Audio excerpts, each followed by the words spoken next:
ngày một đêm. Xem sớm nhất vào lúc 20h30 Chủ nhật hàng tuần trên siêu ứng dụng giải trí Vion.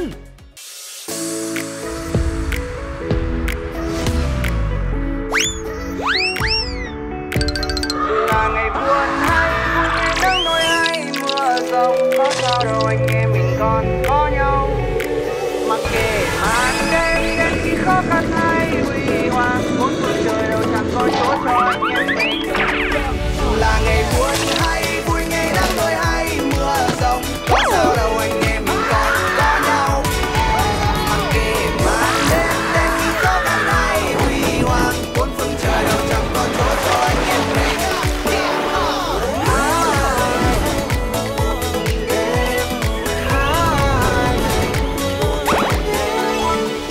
Một đêm.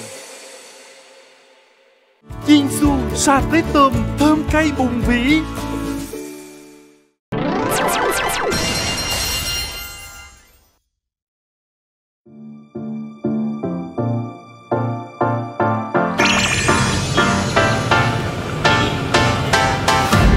We're living every day in the moment, ain't wasting no more time. I'll always keep my heart wide open. I'm right there with you on the climb.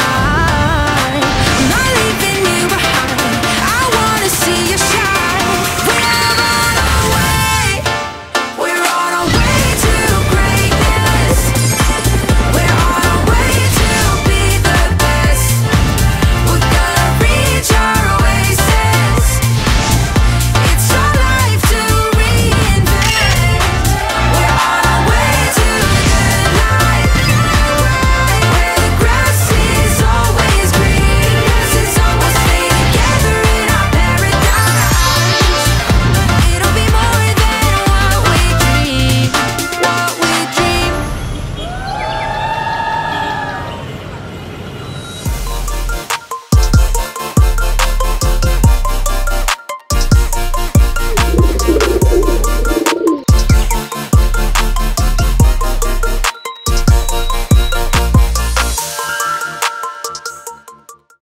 Chào Hiếu. Chào anh Huy. Đã lâu không gặp, có bao giờ mà em ngồi ở ngay thành phố mà buổi sáng sớm như thế này và ngắm đường phố chưa? Hồi xưa em hay ngồi nhiều lắm, cái thời mà em còn sinh viên á. Trường gì? Em hồi xưa em học đại học kinh tế là bên gần đây là đường Nguyễn Đình Chiểu. Nguyễn Đình Chiểu bên khúc này nên là cũng lâu lâu cũng có chạy qua đây ngồi chơi. Công viên này một những công viên rất là nổi tiếng của thành phố mình luôn á. Là ở đây thường là sẽ có mấy bạn sinh viên đó, cái hướng kia là đó. Đang làm đề án đồ đó, học trại bên kia đó. Người ta là hay ra đây để gọi là ngồi cà phê bệt buổi sáng. Đúng, cà phê bệt. Nhưng mà hai anh em mình bị cái là bụng già, anh em mình cũng là tốt nên sáng nay đừng có nướng nhiều. Không biết là mấy anh em kia tụ tập ở đâu rồi. Mấy anh em kia chắc đang tập tiểu phẩm. Anh lên thành phố Hồ Chí Minh là cái đây là hơn 20 năm rồi. Dạ. Em 10 năm. Nhưng mà có bao giờ mà em dậy thật sớm giống như hôm nay mà 5 giờ đã đi dạo xung quanh thành phố Hồ Chí Minh về chưa? Dạ chưa vô công viên. Dậy sớm thì có nhiều. Anh tập bài ở đây không? Có luôn. Hồi xưa là có làm mấy cái bài nhỏ với lại mấy cái mà đi phỏng vấn người ta với lại uống cà phê bệt rồi đây nè. Rồi xong bị dọn dẹp lòng lề đường đuổi á. Dạ, còn em học MC với lại học ca sĩ ở bên Nhạc Quang Niên. Đúng rồi. Rồi qua đây tập bài. Rồi đó thầy Thanh Bạch dạy. À vậy hả? Dạ. Cái ghế này lâu lắm rồi nè. Ghế là ghế kỷ niệm ngày xưa luôn nè. Thực ra thành phố mình đẹp lắm đó chứ. Nói chung là đã là lên thành phố Hồ Chí Minh lập nghiệp thì ai cũng sẽ đã từng ở đây. Dạ. Ôi anh Sáu. Ôi anh Âm. Anh Sáu đi tập thể dục sớm ha. Đúng rồi á, phải dậy sớm chứ, sức khỏe chứ. Em thấy sao? Không khí thành phố mình như thế nào? Em thấy không khí thành phố mình thiệt là trong lành. Rất hợp để mà tập thể dục đúng không em? Đúng vậy. Nghe nói hôm qua em mất ngủ hả? Em mất ngủ quá. Ngủ à? Rồi cho nên là em phải tập thể dục đi, ngủ ngon lắm em ơi. Đúng rồi, phải tập thể dục cho sức khỏe dồi dào. C. Mà chưa? Lắc hông đi nào. Lắc hông hả? Em muốn sao nữa? Chịu đi. Mệt quá mà mọi đường này, nha. thực phẩm này mệt quá em ơi. Mệt quá. Ủa nhưng mà chừng nào mình mới tập trung ta? Không biết sao á, tự nhiên kêu mình ra đây tập thể dục đó em. Đang đê không, nhưng mà ra ngoài đây không khí rất là thoải mái nha. Dạ. Cái này là thời sinh viên ùa về đó. Đúng rồi. Ngày xưa là chuyên môn ra đây tập kịch đó, tập tiểu phẩm đó. Ủa vậy hả? Ngày xưa em là ở đây em diễn ảo thuật. Em đi diễn ảo thuật? Thiệt. À. Lúc đó là thiếu tự tin lắm nha, mà cầm bộ bài mà run vậy nè. Ủa vậy hả? Đúng rồi, ngày xưa em diễn ảo thuật đường phố. Ăn sáng chưa? Em chưa. Vậy thì đi diễn ảo thuật dạo để kiếm tiền ăn sáng thôi.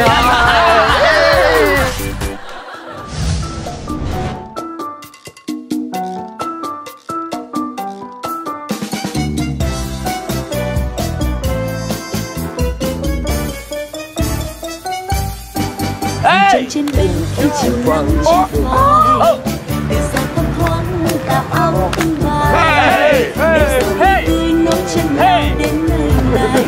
Sài Gòn đẹp quá, Sài Gòn ơi, Sài Gòn ơi. Chưa. Chắc em nghe không được. Em sao không vui nè, không vui sẽ không Sài Gòn. Cái gì vậy? Sài Gòn đẹp lắm, Sài Gòn ơi, Sài Gòn ơi. Người đẹp gió trên hòn là xanh ơi. Ôi trời đẹp quá, sao bao ý thơ. Hay quá. Chào mọi người. Trước khi mình quay cái này á là đã có những chương trình là nói là chắc là thôi không quay ở thành phố Hồ Chí Minh. Bởi vì nhiều người nói là có gì đâu quay. Dạ. Sai lầm. Nhưng mà phải hiểu một điều là đây chính là tinh hoa hội tụ. Dạ. Với lại á mình phải quay thành phố Hồ Chí Minh, biết sao không? Ở những miền vùng quê xa đâu phải ai có cơ hội lên thành phố đâu.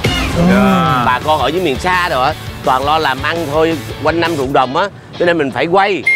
Với lại á anh, đây là nơi mà nuôi sống Đúng mình, rồi. cho nên là mình phải giới thiệu với mọi người. Đấy với nhà mình nhá. Nhà thứ hai mình vậy đó. Là mà mới học xong là lúc nào cũng ước mơ lên thành phố Hồ Chí Minh để mà lập nghiệp hết. Lập nghiệp tôi. Dạ. Bao nhiêu năm anh? 20, 23, 24 năm rồi. 24 năm. Dạ anh ở đây lâu nhất đó. Em ở đây lâu nhất chứ. Ủa? Trời ơi. Em ở đây 25 năm rồi. Tôi ở đây 34 năm rồi. Còn em mới ở hôm qua mới mướn nhà sinh viên ở trọ lên đây thôi. Em lên đây làm gì? Làm ảo thuật hả? Em lên đây đi ảo thuật đường phố ngày thôi. xưa đây làm ảo thuật anh. Rít ơi, bây giờ hay không mấy là biểu diễn tiết mục ảo thuật kinh điển của em đi, cưa người đi. Ngày hôm nay chúng tôi sẽ mang mẹ già đó. Mang mẹ già đó. Thì có sẵn mấy khúc nè em cưa rồi. Anh có khúc mà cưa gì nữa. Thôi chào chị. Ủa nãy chị ngồi đây hả? Ủa nãy giờ chị ngồi đây hả? Như các bạn đã chia sẻ, thành phố Hồ Chí Minh là một cái nơi vừa năng động vừa nghĩa tình và là một cái nơi thu hút rất là nhiều người từ khắp nơi đến đây sinh sống, du lịch, lập nghiệp v.v. Thành phố Hồ Chí Minh thì hết sức là năng động, đa dạng và ngoài ra thì còn thu hút người khác bởi những cái giá trị về văn hóa, về lịch sử ở nơi đây nữa. Và một trong những cái đặc điểm của thành phố Hồ Chí Minh đó là rất là phong phú về mọi mặt, kể cả là về ẩm thực. Do đó, hành trình của chúng ta ngày hôm nay sẽ có chủ đề là cuộc chiến mỹ vị. Cuộc chiến mỹ vị. Cuộc chiến mỹ vị. Khi mà nghe qua thì các bạn có phỏng đoán gì về cái hành trình này không ạ? Dạ em thấy là ở thành phố Hồ Chí Minh là ẩm thực là coi như là hội tụ hết tất cả các vùng miền. Tất cả vùng miền luôn. Là em đi ăn gì cô thúi đâu anh? Bún cô thúi đâu anh? Ở Gia Lai. Gia Lai. Con Tum. Đúng rồi, Con Tum mà về bị lưu luyến bị nhớ hương vị đó quá. Em thử sệt ở đây thì nó ra rất là nhiều bún cô thúi. Tức là những cái ẩm thực của tất cả các mọi nơi vùng miền luôn á đều tập trung ở thành phố Hồ Chí Minh hết. Dạ. Như vậy có nghĩa là các bạn đang nghĩ là cuộc chiến mỹ vị của chúng ta sẽ được đi ăn khắp rất nhiều món ở khắp nơi đúng không ạ? Đúng rồi chị, mỹ vị mà chị, Mỹ là phải là ngon. Mà cuộc chiến có khi nào mà cầm bột ớt gì quăng nhau gì không? Cái đó là cuộc chiến vô vị anh ơi. Thật ra thì cuộc chiến mỹ vị này nó có ngon hay không, nó có đẹp hay không, nó có thú vị hay không là do các bạn. Ủa sao vậy? Áp lực quá gì chị? Là phải do chị chứ, là do team sản xuất chứ. Đúng rồi. Tụi em làm gì mà có tiền mà chơi dở mình chơi thua là không được gì. Chơi áp lực. Thôi tự nhiên mình về dùng đất Tứ Linh mình phải ăn ngon chứ. Tứ Linh là Suối Tiên anh đâu phải là Tiền ở dưới kia. Bây giờ thì trước khi tôi công bố lượt tổng thì xin mời các bạn xem qua cái hành trình của chúng ta ha. Wow. Wow. Trời, không nghĩ vậy luôn á. Bây giờ nè, mình khởi hành là ngày hôm nay đầu tiên là 6 giờ 8 sáng, đúng lộ trình là mình ở ngay công viên 30 tháng 4 ra đây. Sau đó mình sẽ đi đến Dinh Độc Lập là bên đây. Địa điểm ít là chưa báo trước. Ít là một nơi nào đó mà cũng gần đây thôi. Pasteur. Viện Pasteur. Không phải đâu, tại vì hai cái điểm đi gần nhau nè. Đó, rồi sau mình sẽ ăn trưa nè. Bữa trưa qua công viên Văn Lang nè. Là mình mé về khu quận 6 rồi đó. Quận 6 rồi đó. Du lịch trên sông kìa. Là quay về quận Nhất lại. Là chỗ mà du thuyền. Địa điểm Y nè. Chợ ẩm thực. Cái này là sáng ngày mai rồi, sáng ngày mai rồi. Ê, sao cái này sang trọng vậy? Tối là mình được ngủ ở khách sạn. Continental. Wow, Continental. Anh coi người ta viết đúng chính tả không hay khu du lịch ven sông nào không? Đi chợ nè, xong tới chiều là cùng chuyến quý vị là xong nè, còn này hướng đi qua mùa 3 nè.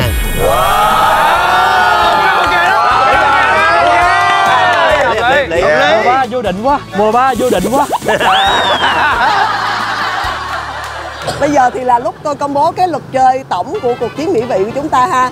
Các bạn sẽ được chia ra làm 2 đội và chúng ta sẽ trải qua những cái địa điểm giống như trên cái bảng hành trình các bạn đã thấy đó. Tại mỗi địa điểm thì chúng ta sẽ có một cái thử thách để xem là các bạn hiểu biết về Sài Gòn, thành phố Hồ Chí Minh của chúng ta đến mức nào. Nếu như các bạn thực hiện thành công cái thử thách đó, đội các bạn sẽ nhận được 300.000. Nếu như thua thì các bạn chỉ nhận được 150.000 thôi. Đến gần kết thúc hành trình, có nghĩa là qua ngày hôm sau, thì các bạn sẽ xem coi là tổng số tiền mà mỗi đội nhận được là bao nhiêu. Các bạn sẽ dùng số tiền đó để đến một địa điểm và chúng ta sẽ mua thực phẩm. Và cuộc chiến mỹ vị lúc đó chính thức bắt đầu. Bây giờ mình đi lấy lúa. Tiền. Ê, đừng có giỡn nha, cái nơi mà mình gọi là thân thương nhất lại là cái nơi nhiều khi mình vô tình mình quên đi những cái gì thuộc về nơi đó đó. Đúng rồi. Ví dụ như giờ mình hỏi về Sài Gòn gia đình xưa thì chắc gì mình hiểu hết đúng không? Nhiều khi mình có học nhưng mà mình lại quên đi. Cũng thông cảm thôi, Sài Gòn mình nhiều thứ để mà nhớ lắm. Nhiều lắm, ví dụ như sống cả một cuộc đời chưa biết hết được tất cả con đường ở Sài Gòn luôn mà. Sao? Ví dụ như con đường Đồng Khởi thì xưa có tên là gì? Đường Đồng Khởi xưa tên là Tự Do. Tự Do. Em ở đây không biết luôn á. Em chỉ biết là nhà đó là mắc nhất thôi. Nhà đó là mắc nhất thôi. Dân bất động sản. Bây giờ là lúc chúng ta sẽ chọn đội cho mình. Tôi muốn các bạn tự do lựa chọn. Ai muốn về đội ai đó. Bây giờ cho Hiếu nói chuyện trước nè, phát biểu trước nè. Em nghĩ thì để mà đứng ở một cái nơi thành phố Hồ Chí Minh như này và chơi game về thành phố của mình thì em nghĩ là em nên chọn những người không biết gì về thành phố đi. Ủa gì vậy? Là sao? Để em giới thiệu hả? Dạ đúng rồi. Hướng dẫn viên. Đúng rồi. Vậy là em khinh những người tỉnh lẻ như tôi. Ủa? Đâu em định chọn anh luôn đó. Ủa vậy đó hả? Ok. Thôi em bỏ anh thôi. Để nhường anh cho đội khác chọn. Trời ơi, bao nhiêu năm rồi anh không bao giờ được chung đội với em luôn á Hiếu. Ủa? Mấy năm rồi đó. Đó là mấy 7 năm rồi đó. 6 năm 7 năm trời được chung đội với em đâu. Em đi lâu dữ vậy à? Anh đi đâu vậy? Em muốn về đội của anh Lâm. Thôi thì như thế này, em cũng là một người con của thành phố Hồ Chí Minh. Em xin phép được chọn một trong những người anh cũng đã cùng với em nhiều bữa cơm. Anh Giang. Em thì buôn cánh bán bưng. Em mới từ bến xe. Anh thấy chèo khói Giang. Đây. Rồi vậy bên đây. Cho đội em ra bến xe rồi đó. Đội bán đồ rồi đó. Đúng, đội tụi tôi là đội bến xe. Có tự tin chưa? Dạ. Có tự tin chưa? Tại vì cuộc chiến mỹ vị là có nấu ăn đó nha. Không em có anh Giang nấu được thôi. Tuấn không nấu được á. Quy nè, trời Quy nó ăn dữ lắm á. Ủa gì kỳ vậy? Ủa gì kỳ vậy? Chết rồi. 3 người nấu ăn được vô chung đội rồi đội này ăn hả? Thôi bán thôi. Nhiều chơi nhiều. Không biết nấu bán vậy mới vui. Vậy mới vui. Chơi luôn đúng không? Chơi luôn đi. Em giả bộ em ngu quơ chứ em nấu ghê lắm. Ở nhà là mở nhà hàng mà. Hôm nay là mình có một hành trình ở thành phố Hồ Chí Minh. Mình phải lấy cái tên nào đó mà nó phải liên quan ở thành phố đáng sống đúng không? Món ăn đi. Bây giờ nè, tất cả mọi nơi ở đất nước mình mà tới thành phố Hồ Chí Minh đúng không? Là họ sẽ tìm một món để ăn á. Bánh tráng trộn. Sai. Bánh mì. Bánh mì. Sai, bánh mì đâu cũng có, mà đâu cũng có thể ngon, miền Trung bánh mì ngon lắm. Dạ. Bánh tổ. Tổ. Đó là cơm tấm. Sa bi chướng. Cơm tấm thành phố Hồ Chí Minh là ngon nhất. Bánh tráng trộn. Mình là dân giả thôi. Đúng, bánh tráng trộn. Đó, tráng trộn rùa hỗn rùa. Hồn rùa mấy triệu. Đúng. Tụi em là bánh tráng trộn. Đúng. Quy nói là Quy không muốn lấy tiểu cơm tấm, nhưng mà Quy muốn lấy cái tên mà trên mạng hay dùng với nhau là xài bị trưởng. Là tên người là xưa hay đặc gọi trưng đó. của cơm tấm là sư bị chả đó. Xài bị trưởng.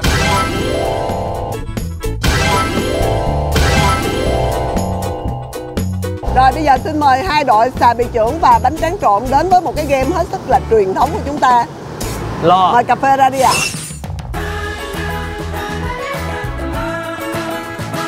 Cà phê của quán mình hả? Dạ không nói dối với mọi người nữa, ngày hôm nay chúng tôi chủ doanh nghiệp lớn cũng đã đóng 2 tiệm. Đại thọ ha. Xin được tài trợ ngày hôm nay trong đó là món dạ cà phê. chủ cả đừng che hình em cả, đừng che hình em thôi, đứng ở đây à. Đó là món cà phê. Cho đội bánh tráng trộn lộn xộn trộn đi. 1, 2, 3, 3. Wow. 2. Wow. 1. 6.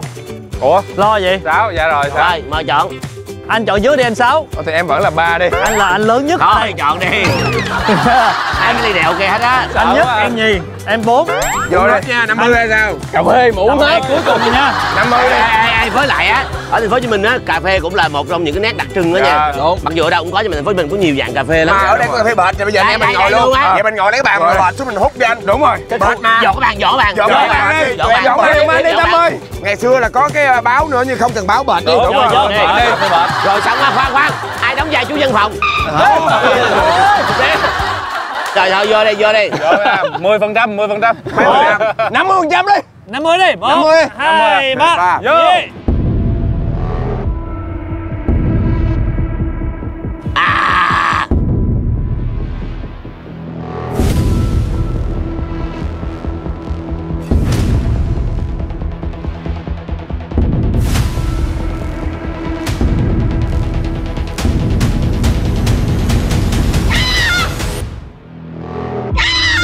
Thấy chưa? Trời ơi. Cái gì vậy? Chú ra phòng. Sao vậy chú? Nói gì trong đó vậy? Nước mắm anh ơi, ghê quá. Nước mắm gì đâu ghê, nước mắm là đặc sản Việt Nam mà. Bây giờ mới giao xui vậy? Tại vì Hiếu nói là tôi sống ở thành phố Hồ Chí Minh 25 năm. Đúng rồi, lúc này sống trong biết điều hay sao mà xui vậy? Hình như là mùa này là lần đầu tiên Mùa này là chưa bao giờ đeo. Đeo là đúng rồi. Đúng quê hương của mình. Ê, vậy là anh em mình đeo đều hết rồi đó. Rồi. Rồi bây giờ là đây là phần Đây thưởng. là nào? Rồi. Hay vậy ta.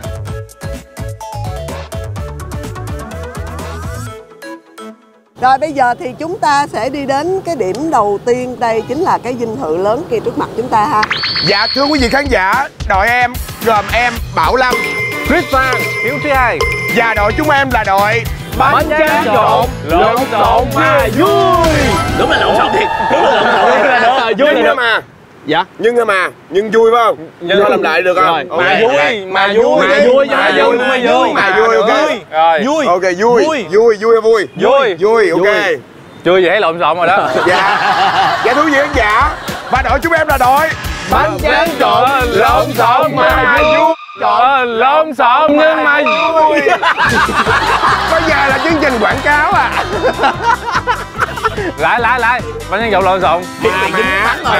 Mắm rồi. Rồi. Ui mắm nó chèn não rồi. Dạ, đội chúng em là đội bánh tráng trộn Lộn xộn mà vui. Nè, nhìn nè, một lần một đó là được liền. Đâu. Ha. Cứng nghề nè. Vô liền, đừng lem bem. Thưa quý vị, Dạ. đội chúng tôi là đội Xà bì trưởng, có làm có hưởng. Trời ơi. Nhìn lộn máy rồi. Không, đúng rồi. Mấy nào cũng được mà. Đó. Thì đó, hôm nay đội mình sẽ đấu với đội bên kia. Dạ. Nói chung là thưa quý vị, đấu để theo cái kịch bản của chương trình thôi, chứ anh em thì cũng một lòng một dạ. Đúng. Một lòng một dạ đến với nhau, bởi vì đây là chương trình gì? 2 ngày 1 đêm tự do tự lo.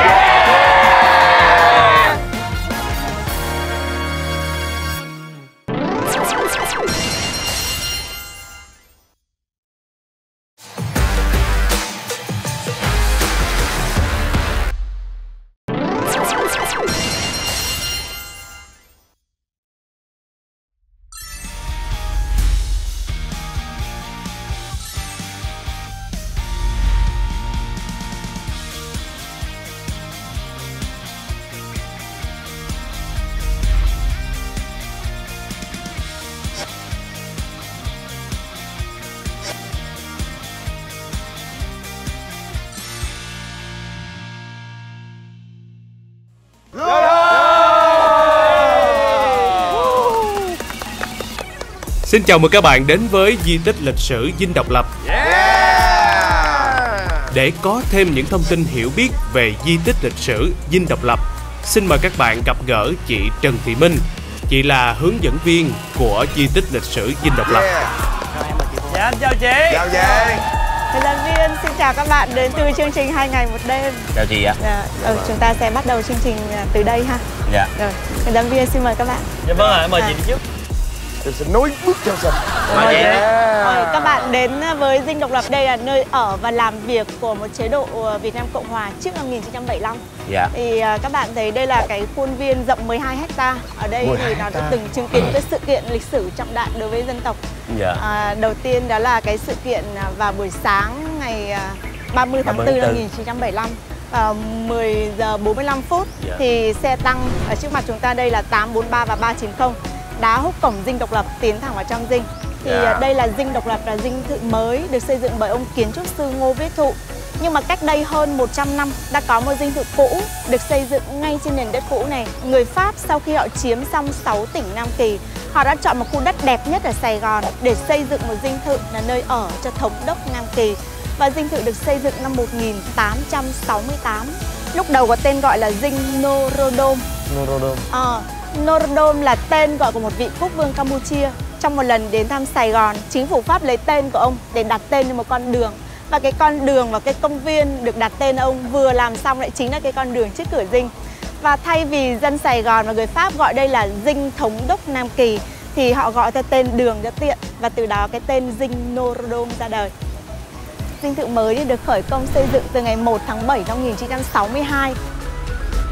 Mình muốn nhấn mạnh một chút, nhắc tới Dinh Độc Lập không thì không nhắc tới kiến trúc sư Ngô Viết Thụ. Ông là người châu Á đầu tiên và là người Việt Nam duy nhất đạt cái giải thưởng Khôi Nguyên La Mã về kiến trúc. Kiến trúc sư Ngô Viết Thụ thiết kế dinh thự này thì học tất cả những gì hiện đại nhất trên thế giới để xây dựng, nhưng nó vẫn mang cái hồn phương Đông thể hiện rất rõ ràng trong từng các chiết tự. Như tổng thể của dinh có hình chữ cát, có nghĩa là may mắn, tốt lành. Tầng 4 hình chữ khẩu, đề cao giáo dục và tự do ngôn luận. Cái cột cờ sổ dọc chính là chữ khẩu tạo thành chữ trung, gợi nên sự trung chính và dinh thự là trung tâm trong thành phố Hồ Chí Minh. Hay mặt tiền diện, tất cả từ mái đón trên đến bao lơn danh dự tạo thành chữ tam, thể hiện sự nhân ái, văn minh, kiên định. Và cái kỳ đài trên tầng 4 tạo thành chữ chủ, muốn thể hiện là cái dinh thự này có chủ quyền của dân tộc. Và cuối cùng thì tất cả các cái bao lơn và các hàng cột kép tạo thành chữ hưng, có nghĩa là cầu mong cho đất nước được hưng thịnh trường tồn. Và đây là ý nghĩa rất sâu sắc mà kiến trúc sư Ngô Viết Thụ muốn gửi gắm công trình này cho người đời sau là như vậy. Cảm ơn chị và chúc chị mạnh khỏe và sẽ gọi là cống hiến nhiều trong công việc. Cảm ơn chị. Chị cảm ơn các em. Chúc các em có một chuyến vui chơi thành công và ý nghĩa. Cảm ơn chị. Trong các tour du lịch bình thường, hướng dẫn viên sẽ đưa khách đi xuyên suốt. Tuy nhiên, ngày hôm nay tôi muốn các bạn là những người tự khám phá điểm đến. Hai đội phải đi thu thập các lá cờ hiệu được đặt khắp nơi trong khuôn viên di tích lịch sử Dinh Độc Lập. Ở mỗi điểm, lá cờ sẽ có kèm một câu hỏi hoặc thử thách. Nếu như các bạn vượt qua câu hỏi hoặc thử thách, sẽ nhận được lá cờ hiệu. Nếu như trả lời sai hoặc thất bại thì phải bỏ qua, không được thực hiện lại thử thách. Đội đến sau có thể thực hiện lại thử thách tại lá cờ đó. Các bạn có 45 phút để khám phá và thu thập cờ hiệu. Bây giờ, hai đội chia ra và sẽ có biên tập đi kèm với các bạn. Nói chung là tụi tôi nói trước là đội tụi tôi là thực ra là cũng có là người thành phố Hồ Chí Minh. Đó, rồi cũng có người Bà Rịa Vũng Tàu. Đúng. Tôi Đồng Nai, Quảng Nam. Đúng. Thì cũng vậy đó. Cũng dữ dằn. Chúng tôi cũng có người thành phố Hồ Chí Minh. Đúng. Cũng có người Đồng Nai. Đúng. Cũng có người Kiên Giang. Cũng có người dân biển. Thì thôi, chúng tôi xin phép đi trước. Ủa? Đi rồi hả? Đi rồi. Đi trước là đi chỗ khác thôi. Đi đấy luôn. Chúng tôi đi. Ủa anh, đây nè, có cái lá cờ vậy nè, rồi giờ sao? Bạn kỹ thuật đã. Bây giờ ý em thấy kìa anh. Thực ra là ngoại trừ kiến thức nha, tụi em không có kiến thức. Mình đâu biết người ta hỏi gì đâu. Nhưng mà mình hỏi ý trước, khi câu hỏi chốt cuối cùng, đáp án chốt cuối cùng. Đúng rồi, mình phải hỏi ý nha. Hỏi ý nha. Dạ. Bây giờ người ta trả lời cái lá cờ đầu tiên rồi á. Đây anh. Đúng rồi, đây. Bên đây có. Có. Có không? Đây, có rồi, có. Rồi, câu hỏi gì ạ? Đây chúng tôi có một cái lá cờ mang tên là Seven. Phía sau anh là căn phòng đại yến. Trong căn phòng đại yến có một cái bức tranh sơn dầu do kiến trúc sư Ngô Viết Thụ vẽ. Ghê hả, ông này cũng giỏi quá. Nội dung bức tranh được thể hiện qua 2 câu thơ chữ Hán. Câu thơ như sau, dịch ra tiếng Việt của mình là Cẩm Tú Sơn Hà, Thái Bình Thảo Mộc. Vậy cho em hỏi cái chữ Cẩm Tú ở đây có nghĩa là gì? Cẩm Tú Sơn Hà. Cẩm là gì ta? Cẩm là cẩm đẹp hả ta? Em chỉ biết xôi nếp cẩm là gì thôi. Sơn Hà là núi, Sơn Hà là sông núi, thảo mộc cỏ cây. Thái Bình là để nó phải một tính từ. Anh giỏi quá vậy, qua đến tính từ đó hả? Nó phải là một câu tính từ. Giang Sơn gì? Đó, Giang Sơn. Giang Sơn dễ đổi, bản tính khó dời. Đảng quá. Giang Sơn Việt Nam Việt Nam ngon. Việt Nam đất. Giang Sơn gấm dốc. Gấm vóc là vải nha. Nó vải đi. Khoan, Cẩm Tú Giang Sơn. Cái câu sau là Thái Bình Thảo Mộc. Vậy là nó phải dùng đất, đây là một vùng đất đẹp hả ta? Đất thôi anh thấy là vải đó. Vải đi. Em có nói vải đi. Đẹp từ vải đi. Đẹp. Vải thôi, nói Cẩm Tú là gì thì nói vải đi rồi. Một dải lụa. Không biết cái một dải lụa. Một dải lụa đẹp. Vải thôi. Vải thôi. Vải thôi. Coi như là mình đúng câu này đi, tại vì cái nghĩa chính xác của nó là từ gấm vóc. Trọn vẹn nghĩa câu thơ phiên âm ra là non sông gấm vóc, cỏ cây Thái Bình. Thì bây giờ là mình đúng cái câu này rồi, thì mình lấy cái lá cờ giùm em và mình sẽ đi tìm cái cột cờ thứ hai. Ủa rồi cái cờ ngay đây mà. Đầu tiên đi. Mình tụi em sẽ trải nghiệm cái cờ đầu tiên. Đúng. Riêng. Lá cờ chúng ta có số 6. Số 6. Ông Ngô Viết Thụ, kiến trúc sư của Dinh Độc Lập, đã giành được giải thưởng Khôi Nguyên La Mã. Đây là giải thưởng danh giá trong lĩnh vực hội họa, điêu khắc, kiến trúc, âm nhạc. Vậy nguồn gốc giải thưởng Khôi Nguyên La Mã do đất nước nào tạo ra? La Mã. La Mã thì phải là La Mã chứ. Thì La Mã thì là mà đa số mấy cái giải thưởng thì là Ý, Pháp đồ đó. Mấy cái nước châu Âu. Ý thì sẽ Ý thì nó thiên về kiến trúc nhiều hơn. Ý là bên thời trang. Vậy thì mình chọn là Pháp đi anh. Pháp đúng không? Pháp mà ở Pháp đi. Không thì thường là kiến trúc Pháp này rất là nổi tiếng. Đúng rồi, mà nãy cô gài La Mã là không phải đúng không? Đúng, nhiều khi nói vậy thôi. Riêng. Đội bánh tráng trộn đã có câu trả lời à? Mọi người chốt đáp án. Và câu trả lời của chúng tôi là Pháp. Đáp án Pháp là một đáp án chính xác. Đúng rồi, con ăn học. Hay quá. Hay quá, ăn học thiệt luôn á. Bán bánh tráng mà chị giỏi quá. Góp phần trên thôi. Rồi. Tụi tôi là bán bánh tráng giả dạng như cái kết thôi. Tụi tôi là chủ tịch hết đó. Có một cái cờ nước kia. Đi thôi. Sáng đi, đến lầu đi nào chị? Lên lầu đi. Đến lầu đi này. Cờ đây anh.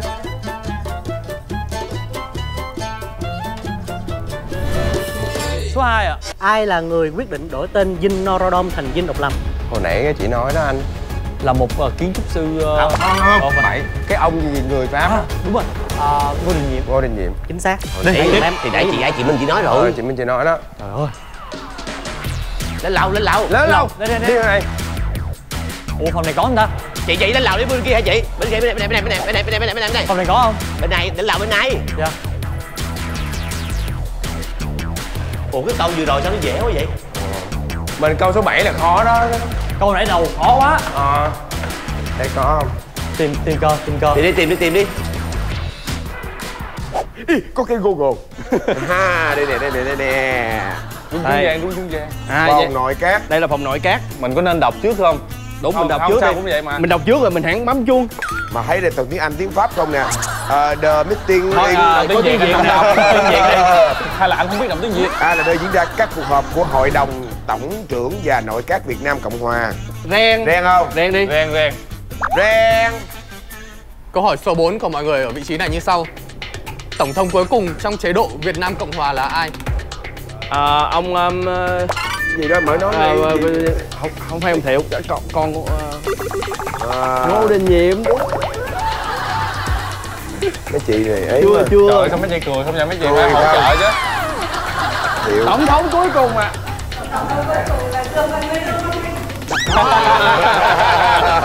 Đúng là chiến thuật này hay nè. Tối hôm qua em có dò bản cứu chương. Nhưng mà cuối cùng đọc qua cái lịch sử. Đó thì đọc lộn qua cái trang lịch sử. Thì theo các dẻo hồng nhắc nữa là Dương Văn Minh à. Dương Văn Minh là đáp án cuối cùng của đội bánh tráng trộn à. Dương Văn Minh là đáp án chính xác. Cảm ơn chị. Đi tiếp thôi mấy chị ơi.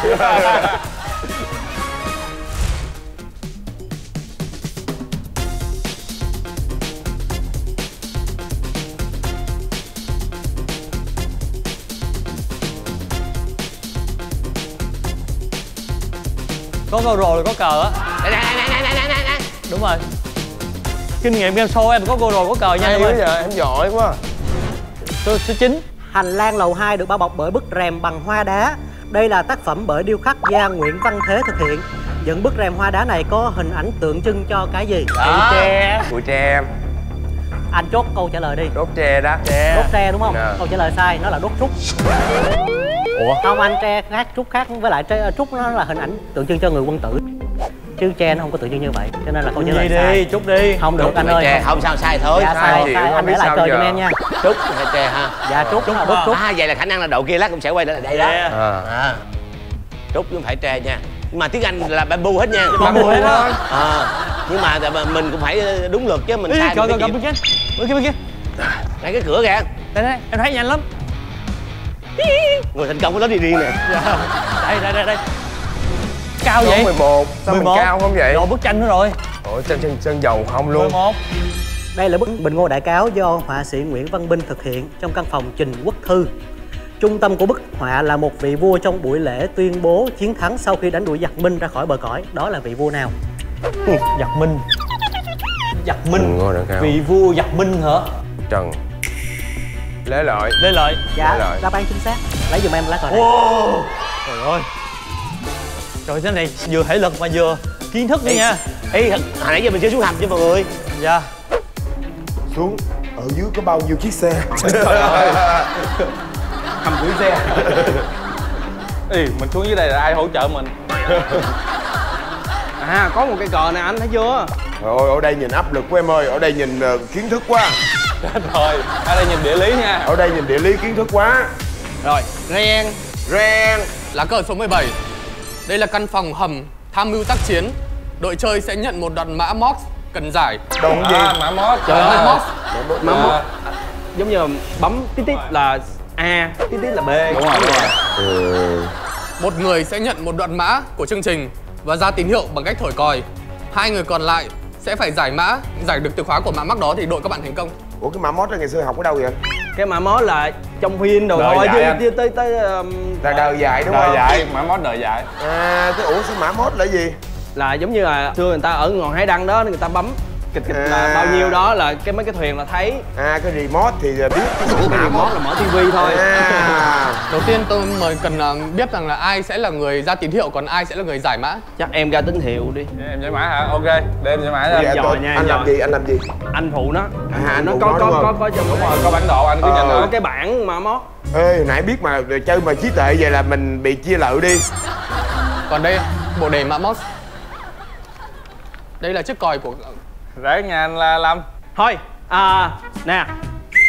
Đó, dài. Đó là te, đúng không? Te nè. Ủa đó là thử son em ơi. Không, cái này người ta đưa cây còi mình thổi không chuyện của mình. Mình mót 2 ngày 1 đêm. Nè. Từ. Nói nha. Dài mới thổi, ngắn tôi không thổi à. Dài nè. Dài. Rồi. Rồi ok. Nè, chữ thứ 2 nè. Rồi. Ok. Rồi chưa? Rồi anh. Rồi chữ thứ 3. Rồi chữ thứ 4. Rồi chưa? Rồi được. Rồi qua. Rồi chữ thứ 5. Gì dữ vậy? Lại coi. Tại khúc này ngắn lắm. Trời ơi, làm lại đi em. Anh thử son ha. Thử son hay là em có chưa? Rồi em có rồi. Cái gì Hiếu thông minh ghê ta. Có thông minh ghê á. Rồi em xin mạnh dạn đoán. Bây giờ khúc này em mạnh dạn đoán. Rồi còn 2 chữ thôi. Là đúng vậy. Rồi anh hiểu chưa? Còn chữ cuối. Anh Lâm nói chữ cuối đi anh Lâm. Anh nói đi, nãy giờ tôi hiểu tôi chết liền luôn á, cái gì nó chơi vậy? Ủa là sao như một người ở thế giới khác tới vậy? Là cái này là sao có ai đời dạy hay là đi học có dạy cái này không ta? Trời ơi, mã món người ta chỉ có 2 tín hiệu thôi. Đúng. Rồi sao dò qua đây này, như dò lô tô thì dò được.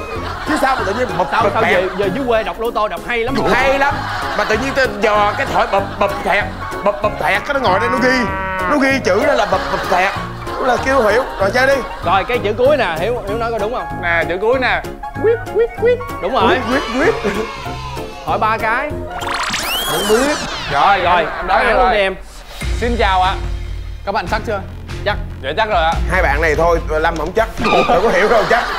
Thì nhưng mà theo số đông chứ. Chắc. Vậy đáp án cuối cùng bắt đầu rộng là xin chào. Xin chào là đáp án chính xác. Mời các bạn lấy cờ. Trời ơi. Chưa. Ê, mấy đứa này sao thông minh dữ ta. Là lát cho mượn tờ giấy này ra học là cái này coi sao nè. Cái này nó khó vậy. Cái này còn khó hơn xin cô xin pan cô tan rồi đó. Khó vậy. Số 12 em ơi. Lại là tranh sơn dầu nữa nè. Số 12. Ở đây là bức tranh minh họa cho truyện Kiều ha. Và thử thách của các bạn là 3 người sẽ phải học thuộc ít nhất là 2 khổ thơ ở trong đây. Học thuộc đó nha. Em nghĩ là anh em mình nên đọc 2 khổ liền nhau, bởi vì người này đọc người kia sẽ nhớ lại, người kia sẽ nhớ lại dễ hơn. Thì đấy nè. Anh đầu tiên nè, chàng vương quen mặt ra chào hai kiều e lệ nép vào dưới hoa. Nguyên người quanh quốc đâu xa. Nguyên người quanh quốc đâu xa. Họ Kim tên Trọng vốn nhà trăm anh. Nền phú hậu bậc tài danh, văn chương nết đức thông minh tính trời. Phong tư đại mạo tốt vời, vào trong phong nhã ra ngoài hào hoa. Lại chung quanh đất nước. Thôi tới đó rồi. Đủ rồi. Ba anh em 2 khổ rồi. Rồi đủ rồi. Ủa vậy hả? Ừ. Nền phú hậu, nền đức, nền phú hậu. Bậc tài danh, văn chương nết đức thông minh tính trời.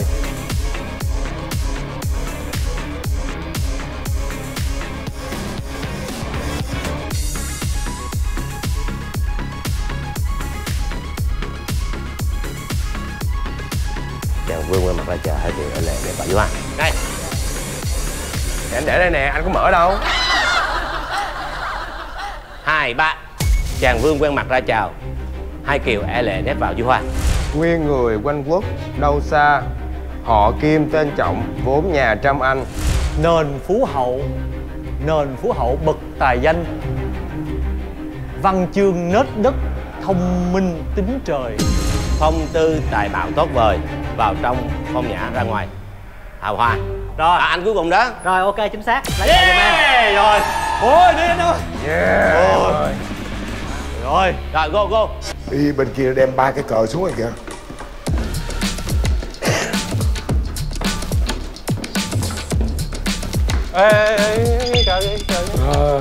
Vì mình ráng trả lời nha.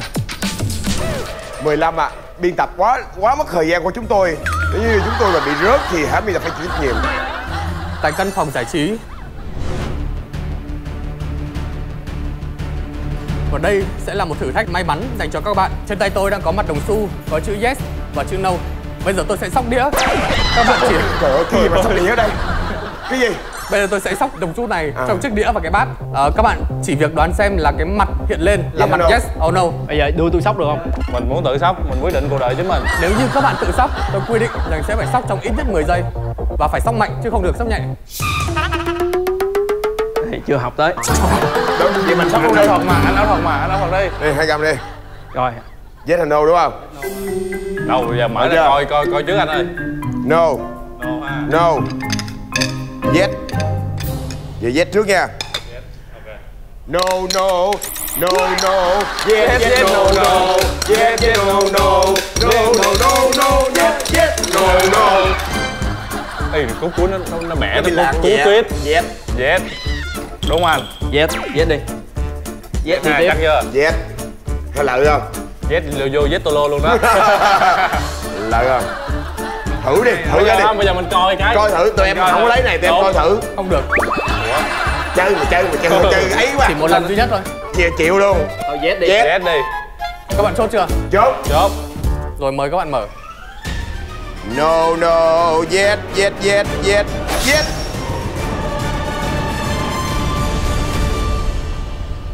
Yeah! Trời ơi, 2 nhà ảo thuật gia đây mà sao em lợi. Trời ơi. Tụi tôi diễn hội chợ. Trời ơi, tụi tôi móc đồ này nọ ghê lắm. Tụi tôi có cái chip mà. Tụi tôi đi ngang, yeah. Tôi bán mấy hàng đi trên top. Xuống hầm hả? Xuống hầm. Mấy bộ quan trọng bên kia lấy được hết chưa? Không, mình cứ đi xuống.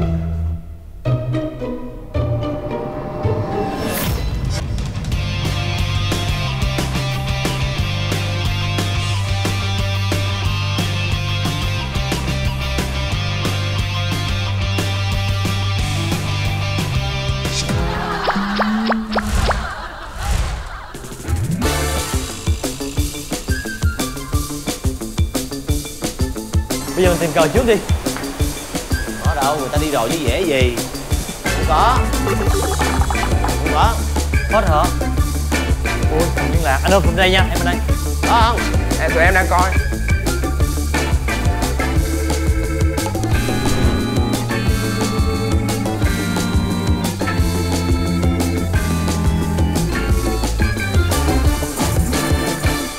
Chương Trình ơi, giờ mình đi đâu nữa? Ủa? Dắt mình qua trường học. Ủa? Xin chào. Đi cái xe kìa. Tụi con tham quan hả? À. Hello mấy con. Hello. Hello. Hello con. Trời ơi. Hello con. Và đây là chương trình 2, 1 đêm. Và đây là chương trình 2 ngày 1 đêm. Yeah. Quá dễ thương. Cảm ơn con, về bật coi nha. Rồi đi học đi. Bye. Nha. Ôm chú cả đi. Yeah. Không được nhớ về con con này của tụi con trên trển nha. Chơi game. Thôi tụi con đi học đi. Nè quay tụi con nè. Rồi cảm ơn con. Bye bye tụi con nha.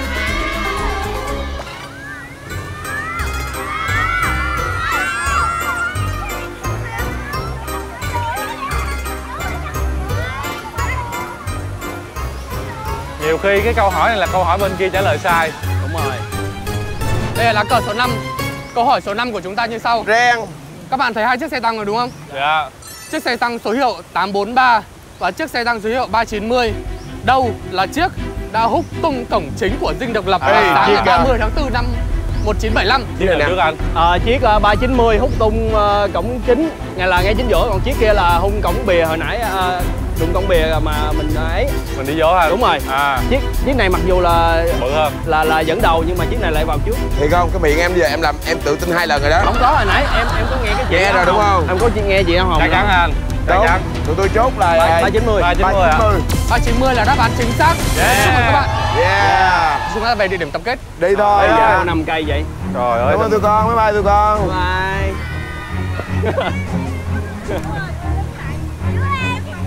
Bye bye. Rồi các bạn ơi, các bạn có coi chương trình 2 ngày 1 đêm không nè? Bây giờ chú Lâm với lại chú Hiếu, chú Rít nói là đây là chương trình 2 ngày 1 đêm. Tụi con nói là tự do tự lo nhá. Rồi, sẵn sàng chưa? Các con ơi, hôm nay các con vui không? Các con ơi, chúng ta đang tham gia chương trình 2 ngày 1 đêm tự do tự lo.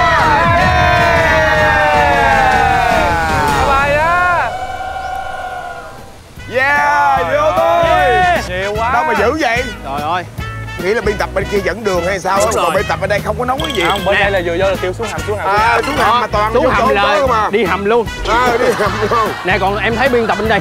Đi. Nè, trả lời. Nè. Cậu này đúng nè. Trả lời đi. Còn biên tập anh Thành rồi bắt đi vui. Còn xuống hầm không? Mà bác nói gì vui đi. Thôi thoại đi, mắc cười đi. Thì đó, nhờ vậy mà bây giờ bị đì đó. Đặt điêu. Rồi bây giờ đội của Giang có vẻ đang rất là tự hào bởi vì các bạn kiếm được nhiều cờ hơn đúng không ạ? Dạ. May mắn thôi. May mắn là hồi đó có đi học thôi. Được rồi, như vậy là tổng kết cờ đội của Giang Bảo Lâm, Đức Sang và Đức Hương Hai các bạn được bao nhiêu lá cờ ạ? Bánh tráng trộn đội chúng em đem về tổng cộng là 5 lá cờ. Bởi vì là thủ AK mà. Ít vậy. Còn Xà Bị Trưởng các bạn được bao nhiêu lá cờ? Dạ nói nào ngay. Tụi em mang tới đây được 1, 2, 3, 4, 5, 6, 7, 8, 9, 10 11 thôi. Né nhìn lá cờ 11 với 5 là 16 còn 2 lá. Như vậy là trên tay tôi là sắp chi phiếu 300.000 đầu tiên đã thuộc về đội Xà Bị Trưởng. Yeah. Đội mình có tiền không? Có được 150 cũng được. 150 có được tiền mà. chứ. Trời vậy mà hồi sáng chào đầu anh nói là lên thành phố dễ kiếm tiền lắm. Tại nhà khó quá. Rồi, phải chỉ chứ. Vậy bạn Giang nó hả là đây hả? Không được. Tình thương dễ kiếm tiền, dễ kiếm tiền. Thôi, bây giờ cạnh tranh nhiều quá. Anh dụ mình lên thành phố. Thì tụi mình quá giỏi, giỏi gấp đôi cho nên là cái phiếu 150 là của mình luôn. Wow, yeah. anh? Có đâu. Sao em hồi sáng anh nói sống đàng hoàng đi. Ủa sao mà nói sống đàng hoàng? Đây nè, anh chặn đi. Tụi em vé xe cho em về quê đó. Đúng rồi, mỗi đứa 50 đi về đi. Mà 50 về đâu tới quê. Mới ra tới hàng xanh hết tiền rồi. Đứa 50 nào. Tôi trao tặng cho anh nha. Dạ cảm ơn, tấm lòng hảo tâm mà. Thôi bây giờ anh em là không sao, thua kéo đây. Bài kèo khác. Thưa quý vị, đây là chương trình 2 ngày 1 đêm tự do tự lo. Yeah.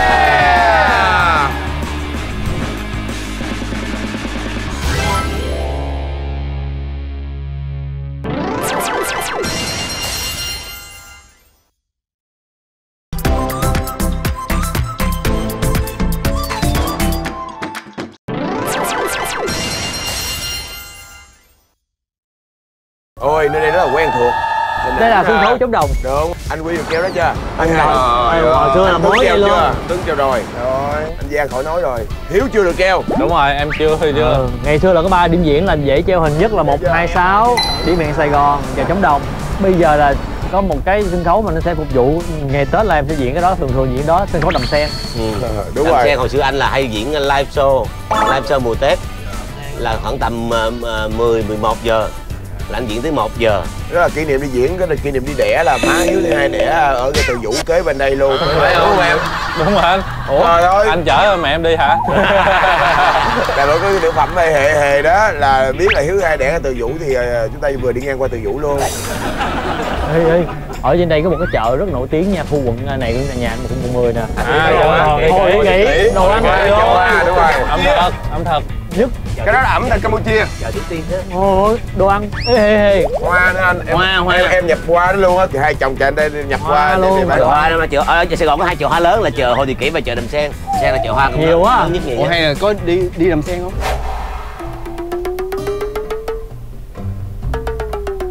Thôi nói chung là được, hấp dẫn là được. Đó.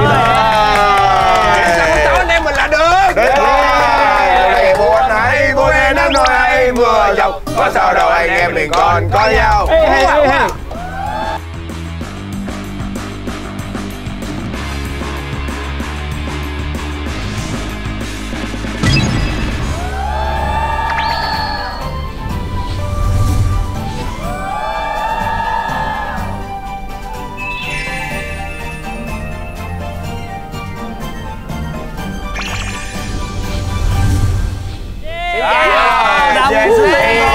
Đưa chúng ta tới một cái nơi mà tuổi thơ nào cũng đã từng ghé. Rồi chào mừng các bạn trở lại với Đầm Sen ha. Gọi là trở lại là bởi vì là đây là một cái nơi mà có lẽ là tuổi thơ 8X 9X nào ở thành phố Hồ Chí Minh là cũng có kỷ niệm ở đây hết. Có một cái điểm ở đây thì cả nước không đâu có luôn. Các bạn có biết là gì không? Băng Đăng. Chính xác, Băng đó Đăng. là Băng Đăng. Đúng rồi, Băng Đăng Đầm Sen. Đầm Sen là có nhiều cái đi đầu ở thành phố Hồ Chí Minh lắm nha. Hồi xưa đập dịch thành phố Hồ Chí Minh cũng là Đầm Sen đầu tiên luôn nha. Đúng rồi. Câu cá sấu nữa anh. Hồi xưa là đi Đầm Sen đập dịch đó. Đúng rồi. Ngày hôm nay thì chúng ta cũng sẽ được giảm bớt cái sự nóng nực của thành phố Hồ Chí Minh ha, bằng cách là chúng ta đi tham quan ở Băng Đăng. Chúng ta sẽ được tham quan và sau đó thì chúng ta sẽ có một trò chơi ở đây. Trò chơi là không cần đồ lạnh. Chơi luôn. Trời. Đây là kiếp thứ 2 của tôi. Tôi sẽ cho anh thân bại danh liệt. Cứu tôi mình ơi. Trời ơi, sao lạnh vậy? Lạnh vậy? Lạnh nha, chết á. Bây giờ thì xin mời các bạn trang bị để chúng ta vào tham quan trước. Đây, đi rồi. Yeah.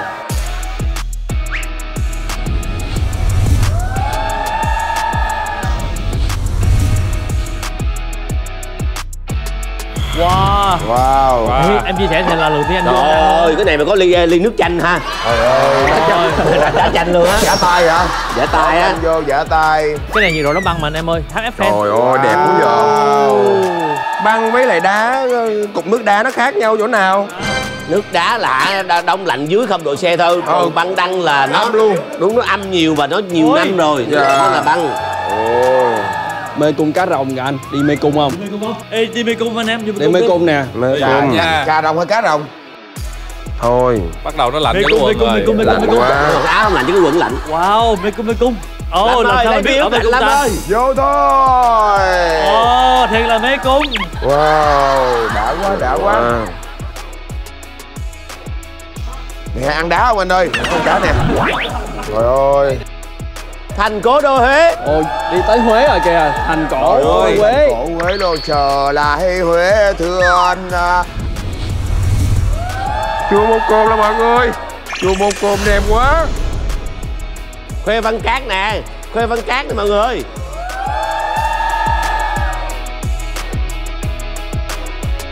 Trời ơi, có đền Tamaha nữa kìa. Đẹp quá. Đẹp quá. Đẹp quá hả? À, đi ra lạnh quá. Đi đường nào lạnh quá. Đi đường này. Ôi à. Ôi trời. Wow, cái camera nó ố luôn rồi. Ê, cái sụn mũi nó lạnh luôn nè. Rồi sụn mũi đây. Bây giờ nước sụn mũi đó nha. Rồi cái sụn á. Thôi, cái sụn lạnh quá vậy. Lạnh nổ không? Coi chừng là người ta bỏ sụn thép vô cho em á. Trời ơi, sụn giữ nhiệt. Trải nghiệm sơ sơ thấy có lạnh lắm không ạ? Lạnh gì? Rất lạnh. Lạnh. Chúng ta có một bàn cờ ở đằng sau tòa nhà mô phỏng trụ sở Ủy ban Nhân dân thành phố. Mỗi người sẽ được phát 5 quân cờ. Lần lượt từng cặp sẽ đấu với nhau. Các bạn dùng tay búng viên cờ của mình sao cho đẩy được viên cờ của đối phương rơi ra khỏi bàn cờ. Cho đến khi đẩy được hết 5 viên cờ của đối phương, bạn sẽ được ra ngoài và đối phương sẽ ở lại phòng lạnh đấu với người tiếp theo. Cứ như vậy cho đến khi đội nào còn lại người cuối cùng ở trong băng đăng là thua. Thoát khỏi băng giá. Bên đây cưỡi mẹ già lên trước đó. Ôi, anh hùng sao qua ai mỹ nhân? Mỹ nhân Hiếu Thị ơi. Trời ơi. Hiếu Thị vô đi à. Bún là nghề của em mà.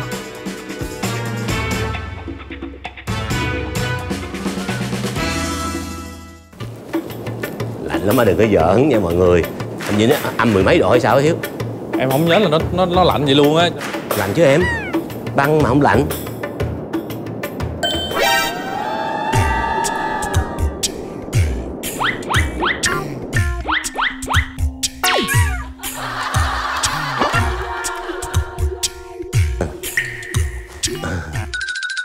Trời ơi, sao lạnh vậy? Lạnh vậy? Lớn rồi, lạnh. Các em ơi, hãy coi nè, anh thử nè. Rồi ok anh. Gừng càng dài càng cay nằm đây nè. Để em coi chiến thuật anh sao.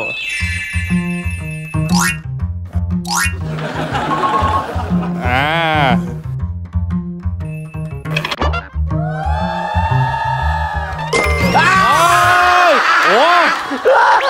Ủa gì mạnh vậy? Trời ơi, đúng là nghĩa hay. Chưa cái gì mà đá người ta rồi. Không lẽ anh lọt ở đây đúng không? Em hiểu không? Hiểu không? Em hiểu. Anh chỉ nhắm ở giữa thì nó xịt qua hai bên là rất em thôi. Không lẽ anh lọt ở đây đúng không? Em hiểu không? Anh chỉ nhắm ở giữa thì nó xịt qua hai bên là rất em thôi. Đâu có dễ anh. Yeah, một điều. Từ một nhích một bước nữa. Yêu.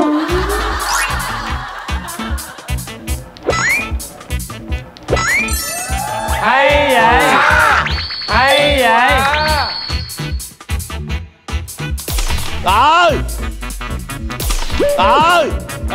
Em bắn được 2 cái luôn phải không? Phải không?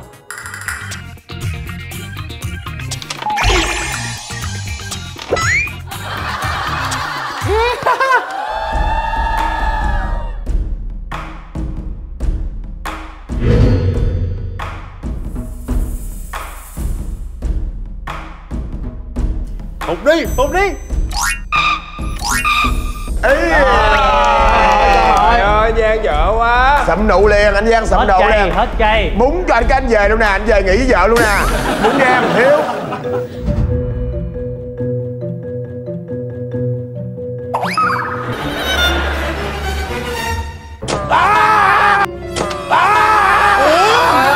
Trời ơi. Rồi, kế bên. Trời ơi, Hiếu ơi. Nhà liền ngón tay cho cố vô. Sao mà càng ngày cái nét mà hay kìa em.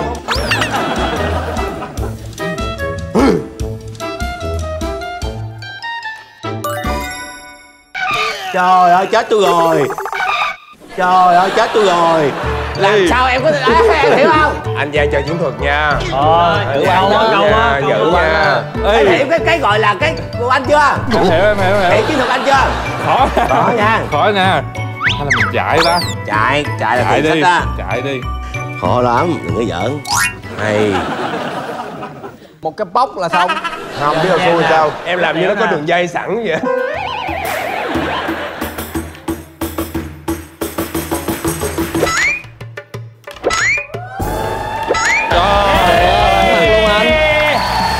Trời ơi.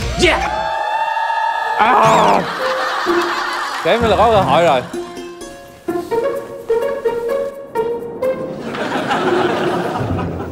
Em vô đi. Ok, em vô thử cho. Thằng bé điệu. Anh vô hack cởi áo khoác cho em. Hả? Hack cởi áo khoác cho em. Bé điệu quá.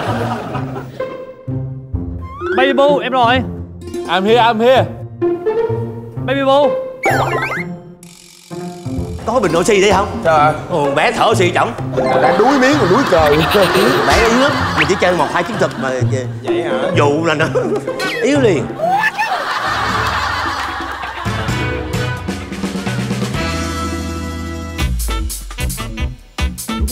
Ủa? Em rút kinh nghiệm rồi, rút kinh nghiệm rồi. Cái tay em bị mạnh quá, búng nó đi xa lắm. Vậy hả? Ê.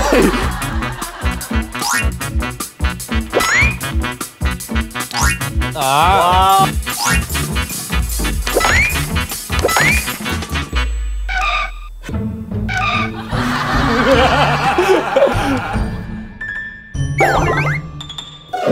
Jenny ơi, phù hộ đi Jenny ơi.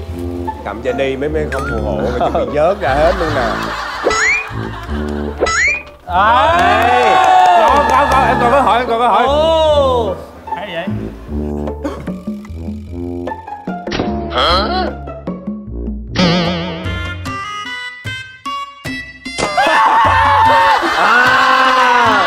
Em sắp được ra rồi. Jenny ơi, chúng ta phải thoát khỏi đây thôi. Này chơi lớn nè. 2.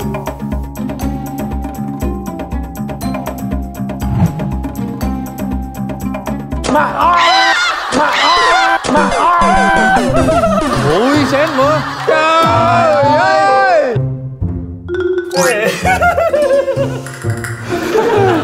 Có gì đâu. Ở đây chơi với anh xíu gì mà. Ơi. Ngon kìa. Đây, em biết chiêu rồi. Ui cha. Anh định làm gì em? Để em coi anh định làm gì em. Trời ơi. Bà Ly. Trúng nha. Làm ơn trúng giùm. 2.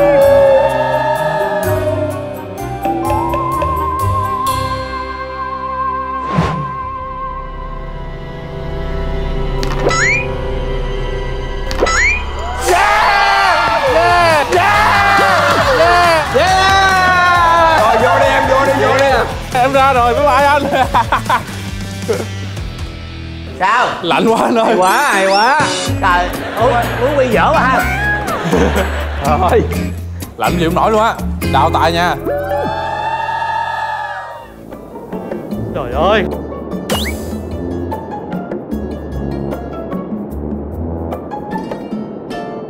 Tôi luôn luôn là tôi, Ngô Kiến Huy không bao giờ buồn. Tôi buồn mình ơi, cứu tôi mình ơi. Cứu tôi mình ơi. Tôi sẽ cho anh thân bại danh liệt. Welcome Riêng. Lấy cho em đi đá bào đi. Ok. Đá bào đúng không? Cho em trà chanh giả tay. Giả tay. Ok.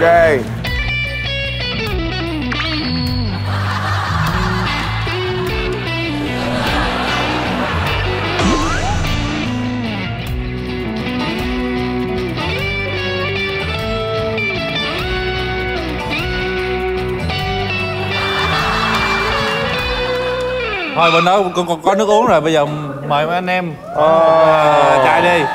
Anh ơi, ở đâu ra vậy? Được thưởng hả? Đâu có, em vô đó em bắn em bắn ăn tiền nữa. Đúng rồi, em bắn được cái chai đầy sữa này. Ủa? Cứng vậy? Ngon quá vậy? Em ơi, chai của anh nó lạnh lạnh đã vậy? Em đem từ trong băng đăng ra mà. Này sữa trái cây lớp manto, hương vị tự nhiên. Vị trái cây tự nhiên đấy. Đó là gì? Cam đào của em, hương dâu.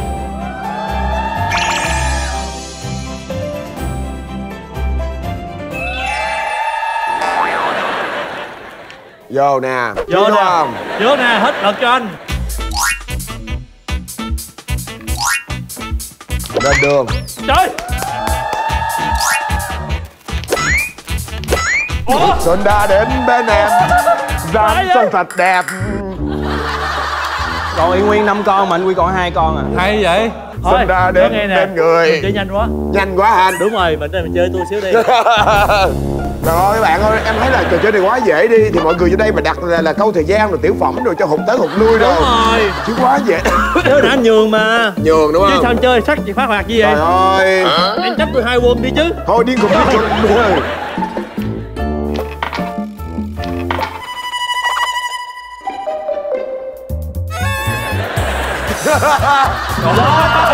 Tự tác luôn. Ủa anh ơi, anh khỏe không? Khỏe. Anh đang ổn không? Cái là miếng hay sao? Cái này là dấu hiệu của mất cảm giác á. Mất cảm giác hả? Sao vậy? Em ủa chơi là, vậy sao mà vui là nữa? em đủ luôn phải không? Ừ.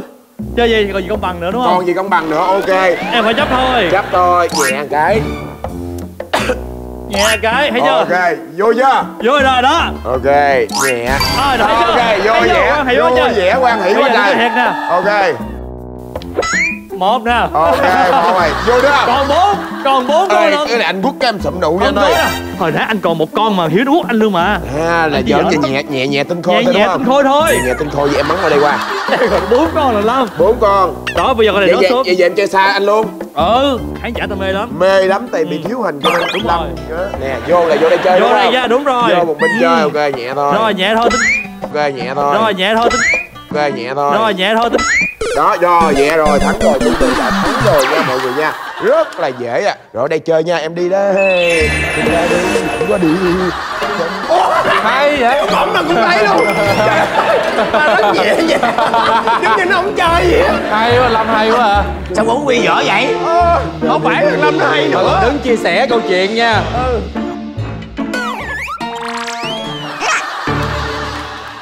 Bắn mẫu cái được không? Bắn mẫu hả? Em chơi giống như vẫn chơi vậy. Dễ hỏi vậy. Trời ơi. Bắn mẫu. Hồi nhỏ anh sao? Em là ngày xưa em thuộc pizza mà. Thuộc pizza hả? Trời ơi, xưa. Trời ơi. Ủa sao không vậy? Vậy ta. Ok, vô. Ấy lên Quy đi. Quá. Trời ơi.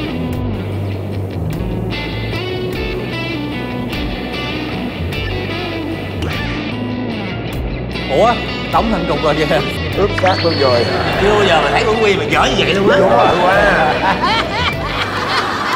Cu mà. Ủa? Anh ơi. Cái gì? Còn sống không?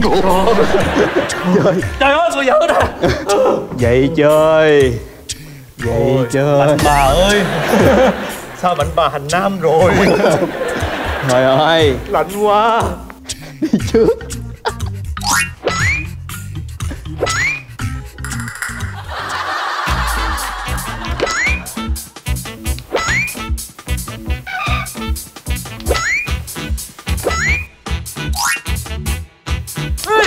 Ủa?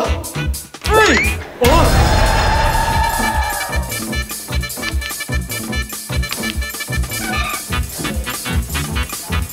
Hết con. Rồi, đi rồi. Anh đơn. Ủa là anh Rít còn có một con hả anh? Còn con à, Rít giờ phải tấn công thôi chứ Rít không né được nữa.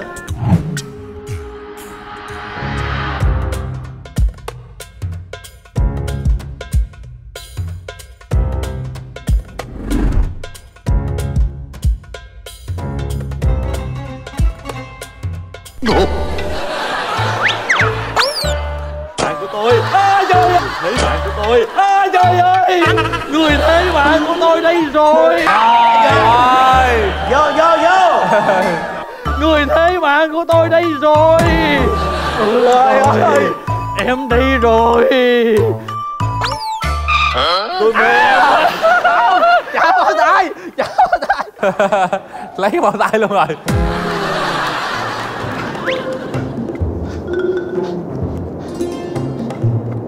Tuấn ơi, lại ha Tuấn ơi. Thái quá.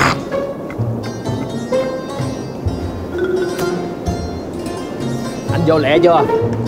Anh kêu mình đón. Ủa có ai chỉ dẫn mình đi không? Cho đòi kêu mình đón. Đi theo dây cáp hả? Lẹ lên. Kéo mình đón. Ủa sao giờ này mắc? Hay là mình đi ra mình được không? Không sao. Em ơi cho anh. Vô đây mà trời đi ấy nữa. Mắc quá à. Kiểu hồi hộp á. Ở đây nè, anh đi đâu nữa? Trời ơi. Ôi em gái của tôi.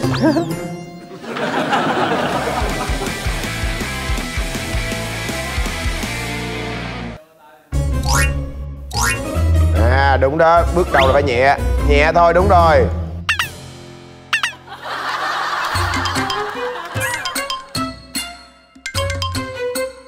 Liêm Xoan mà hay suy nghĩ quá. Này có đâu suy nghĩ, trời bún thôi mà, cái đâu phải đi nước này nước kia đâu.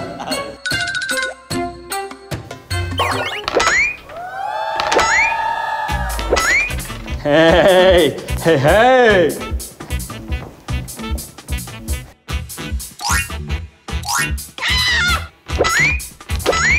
Ủa? Hello Mary. Chơi kỳ vậy? Bắn đi Mary. Con này. Con này. Ủa? Ủa? Ý, trời ơi. Dừng lại, dừng lại. Lạnh quá, nó bị rung. Trời tức ghê.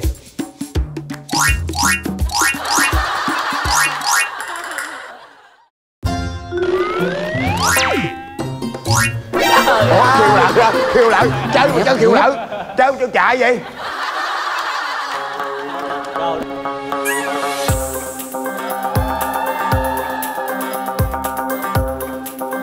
Bốn.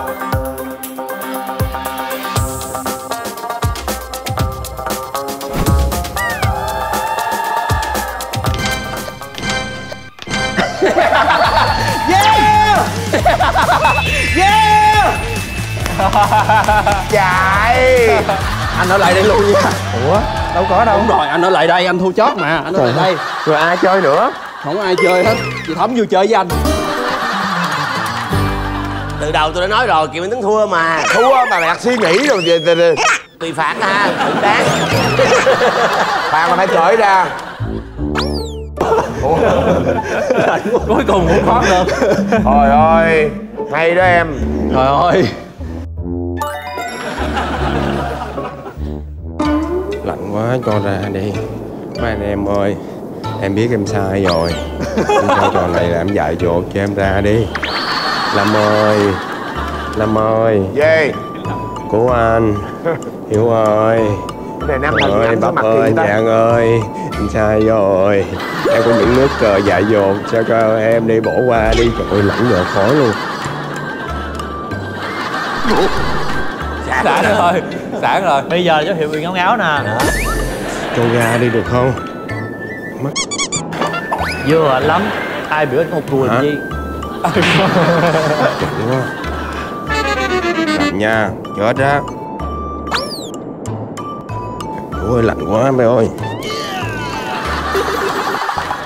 Lạnh quá. Đội thắng chưa cho anh ra mà anh tự ra. Hơi lạnh quá. Lạnh đây. Sao lại em hướng dẫn cho anh cắt bún rồi mà anh không nghe lời em? Hả? Anh có bún mà nó không có vô được gì đó. Ôi lạnh quá. Rồi như vậy là ở cái thử thách thứ hai tại khu vực băng đăng Đầm Sen này thì là đội chiến thắng lại thuộc về đội bánh tráng trộn. Các bạn nhận được chi phiếu 300.000. Yeah. Trời ơi, giàu quá vậy. Cảm ơn chị Ngân Hàng. Còn tụi em? Có xa đi trưởng 150.000. Dạ cũng có anh ơi, cũng có miếng nước mắm. Cảm ơn chị. Năm nữa là cơm bì trứng được á. Được. Mọi người 50 cơm bì trứng. Ngoài ra, đội thắng các bạn cũng sẽ được thưởng thức bữa ăn đặc biệt tại nhà hàng Michelin Selected.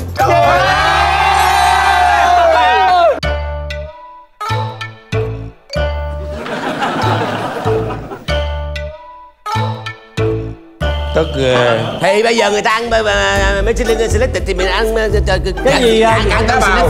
Mà mình ăn cái gì mà dịch đó. Đúng rồi. Gỏi dịch rồi. Gỏi dịch đi. Gỏi dịch đi. Ở đâu ra có. Cái số tiền này của các bạn thì là vốn để ngày mai mình đi chợ ha. Dạ. Rồi còn bây giờ thì xin mời các bạn đi dùng bữa à. Yeah. Rồi chết rồi. Đây. Chào anh. Vô ăn đá bào. Cho cha chi nuôi. Đi rồi. Đi thôi.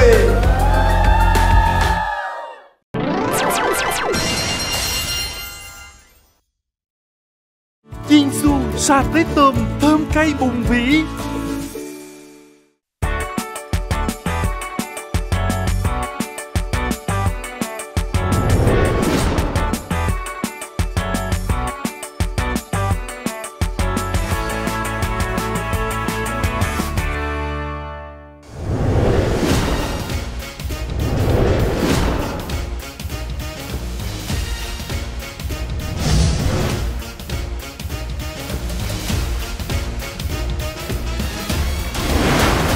Trời ơi, cái gì mà ngon vậy? Ủa sao cái cơm trắng không vậy? Thì đó, bên mình á. Ủa?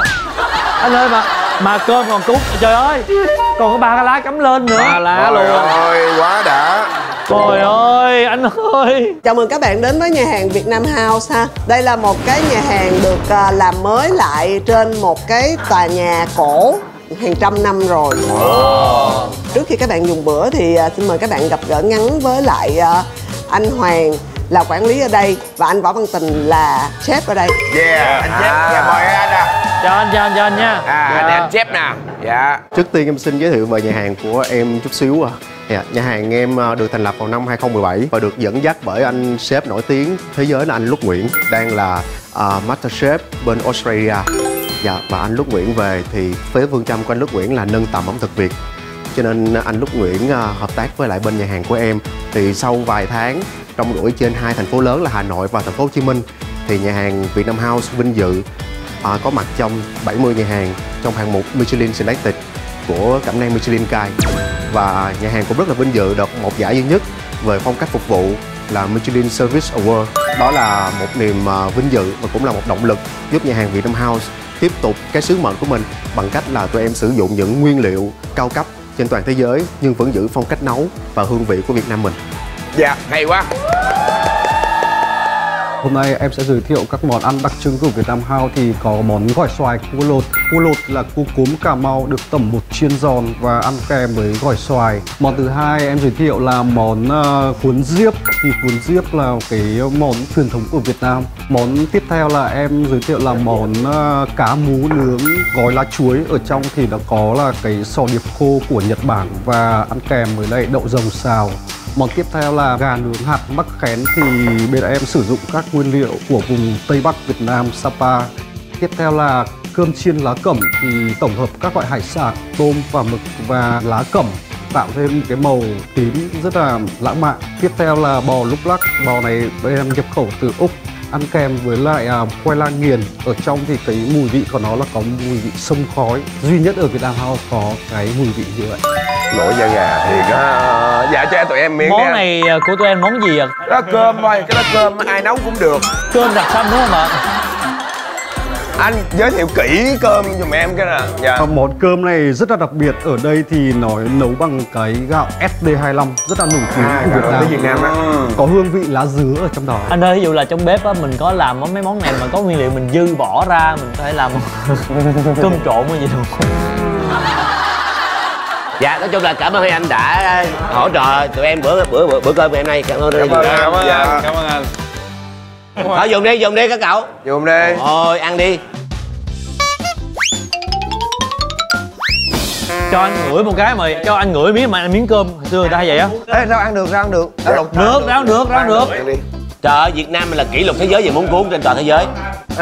Là đất nước có nhiều món cuốn nhất. Cho miếng hửi miếng bò. Hửi miếng bò ha anh. Ok anh. Hửi bò miếng cơm. Rồi, hửi miếng ăn miếng chứ.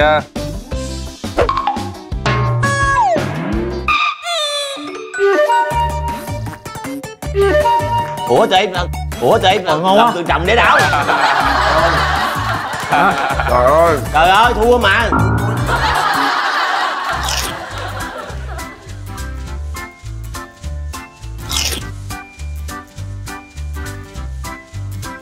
Ngon quá. Cái tôm nó tươi.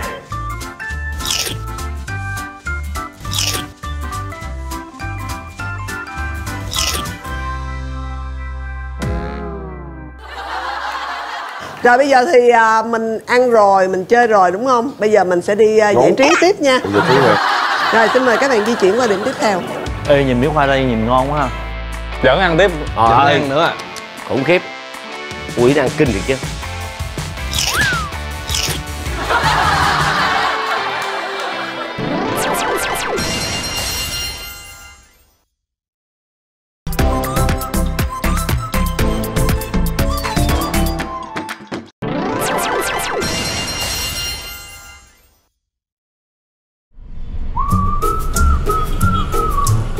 Bây giờ là chúng ta đang đi trên giữa đại lộ Đông Tây.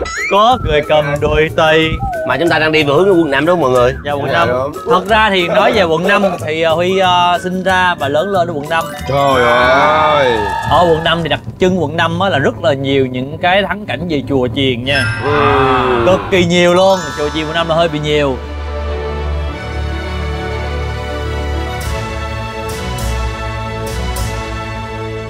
Cái thứ hai đó là về chợ đồ ăn quận 5 là ẩm thực gọi là bao la bát ngát luôn, tất cả các món mà thường là trong hẻm hóc không à. Nhưng mà ngày xưa nếu mà mình lái xe máy mình đi ngang quận 5 lúc nào cũng có một cái mùi rất là đặc trưng, mùi thuốc. Đúng rồi. Thế là nhà Hoa cũng qua đây thì sẽ có một cái đặc sản nữa là mấy cái lễ hội. Đúng rồi, lễ hội lồng đèn nè, lễ hội trung thu nè, lễ hội múa lân ở đây, múa lân. Phong tục tập quán. Đúng rồi. Lân sư đồng đó gì đó ha. Chục đoàn lân ở đây. Gì múa lân không? Trời, múa lân hả? Múa lân sư đồng. Gần Tết nữa, Tết. Làm lồng đèn không? Lồng đèn đúng rồi. Bên đó có một cái con đoạn đường gì mà là toàn là áo của bà, áo của vía bà rồi đó. Là chim sa cục lụ rồi đó. Đúng rồi.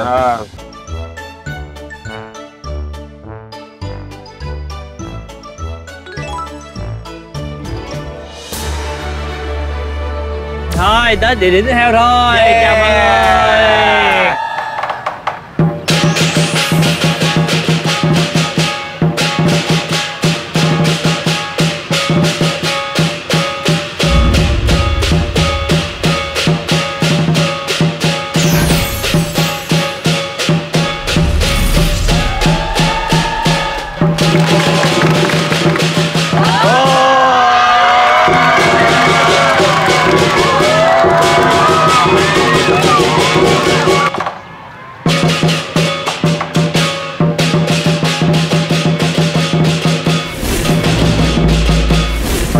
Sợ ha. Từ nhỏ làm rồi.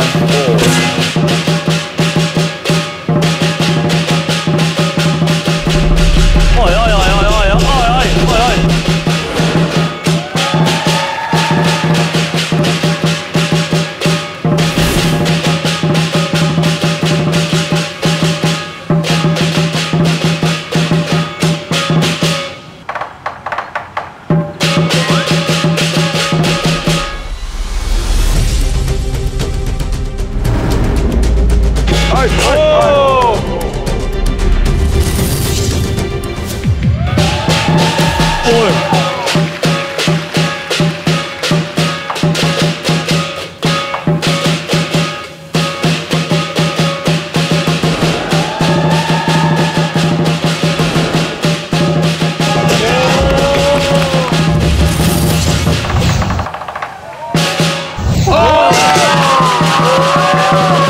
Ủa tôi hay quá vậy.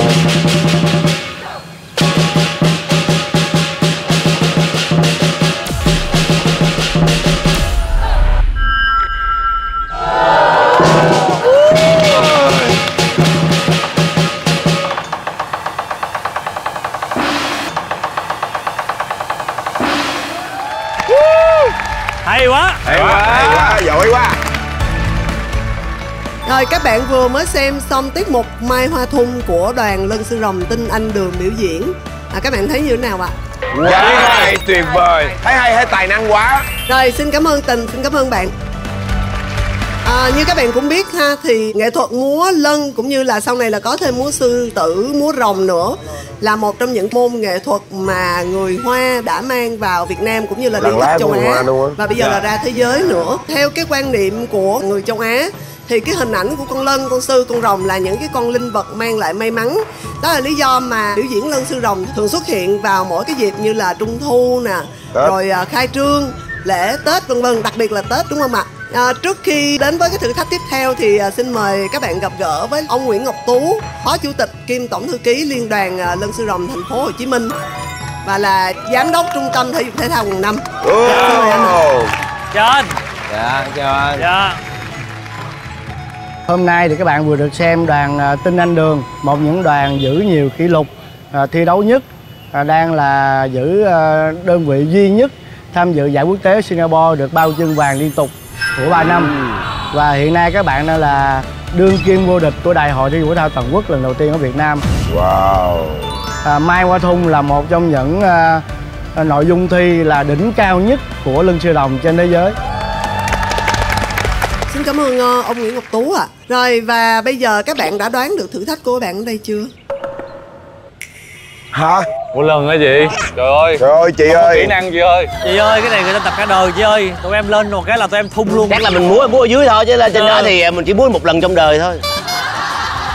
Anh Tú cho em hỏi là để múa được như vậy á là mình phải tập luyện tầm khoảng bao lâu thì mình được lên à? Thì để một cái cặp có thể được lên được Mai Hoa Thung mà đạt được một cái bài diễn theo yêu cầu á thì ít nhất phải 5 năm. Ít nhất phải 5 năm. 5 năm chị ơi. 5 năm. Bộ môn Mai Hoa Thung này chắc chắn là rất là khó đối với các bạn rồi và còn nguy hiểm nữa đúng không? Dạ. Nhưng mà múa lân thì được đúng không? Được. Thoải mái chị ơi, nghề em mà. Bây giờ các bạn sẽ có một cái thời gian ngắn để tập luyện. Sau đó thì chúng ta sẽ có một cái cuộc thi ngắn ở đây. Hai đội sẽ cùng múa để coi là giám khảo bình chọn cho đội nào chiến thắng. Như thường lệ, đội chiến thắng sẽ là đội giành được cái tấm set giá trị cao hơn. Hồi xưa ở ngoài quê anh là múa là có ông Địa với lại Tề Thiên nữa nha. Cái này không có ông Địa Tề Thiên hả? Có ông Địa không anh? Mình cũng có ông Địa nữa. Nhưng mà để coi các bạn có thể làm được ông Địa không? Ông Địa là rất là khó đó nha. Ủa vậy hả? Ông Địa là phải tạo dáng rồi linh hoạt lắm. Được quá, tụi em có ông Địa mà. Tôi mời các bạn hãy coi xem huấn luyện viên sẽ dạy các bạn một vài động tác. Giờ chia sao? Vậy em làm cái đuôi cho, em làm cái đít cho. Cái đuôi phải đinh á. Thì em đinh được mà. Ủa anh ông Địa hả? Uổng vậy? Hiếu khiên nổi anh không ta? Hả? Hỏi anh ông Địa cho. Thử đi, cứ tập thử đi. Tập thử đi. Múa đi, xung xèn đi. Đó, hay quá Tứ ơi. Hay quá, trời ơi. Rồi giật con mắt, giật con lần điên. Rồi chào khán giả. Vừa thôi, dữ gì? Ủa, ai da? Ai vậy? Đâu 2, 3. Ok. Sao chán vậy? Ủa, lại coi. 2, 3. Cao mã. Được không anh? Không. Không được hả? Sao nữa anh? Thêm thế đi. Ngược rồi. 2, 3, lên. Đau ở nhà chị. Em phải nhúng xuống nữa, có sợ chứ. 2, 3. Lên. Dính vậy luôn, mày dính vậy luôn. Ok. Bây giờ mấy ông này muốn chuyên nghiệp là ông nhảy á, Mai Hoa Thung cùng giờ mình nhảy cha được không? 2, 3. Cha. Quy sai quy. Cha. Đó. Lân phải vậy. Rồi vô. Mới 1. Đúng rồi. Đi chân liên tục. Đúng rồi. Dỗ Hoàng Yến coi, đi dỗ Hoàng Yến. Đúng rồi. Chân vậy nha. 2 lần rồi đi chéo chân nha. Dỗ Hoàng Yến với lại Minh Tú. Đó. Vô đúng rồi. 1, 2, 3. Không có được, từng chương một. Không được đâu. Rồi cầm cái này nữa.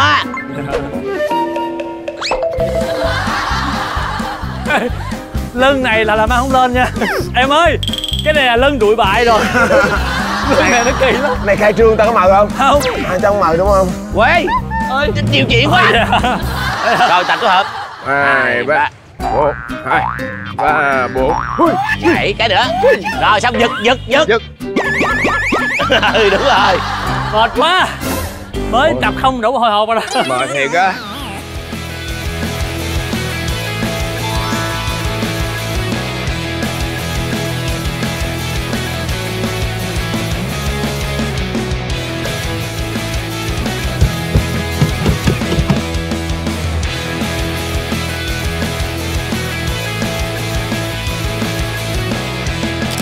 Trước khi bước vào cuộc thi đấu ngoài lề của giải quận 5 mở rộng. Nhưng mà chúng ta cũng có trọng tài chuyên nghiệp đàng hoàng. Xin giới thiệu với các bạn hai trọng tài của chúng ta là ông Nguyễn Ngọc Tú, Phó Chủ tịch kiêm Tổng thư ký Liên đoàn Lân Sư Rồng Thành phố Hồ Chí Minh. Và kế bên đó là ông Nguyễn Trường An, trọng tài trưởng giải Lân Sư Rồng quận 5 mở rộng cúp chợ lớn HTV. Trời ơi, sư phụ. Ê, không có mua chuột trọng tài nha. Thầy ơi, thầy ơi. Trời ơi, tụi con ở miếu. Xin chào mọi người, tôi là bên bộ phận liên kết. Đi về. Dạ, thầy giữ giùm con. Dạ, thầy giữ vui vẻ giùm con.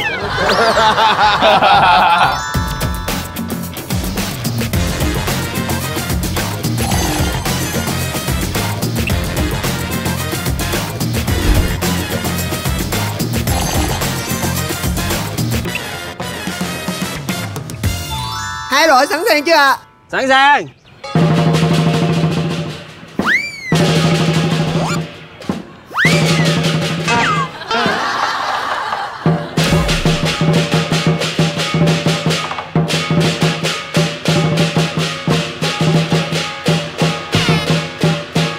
Rồi, liếm chân, liếm chân.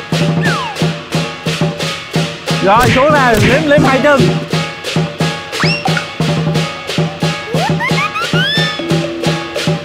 Gì vậy?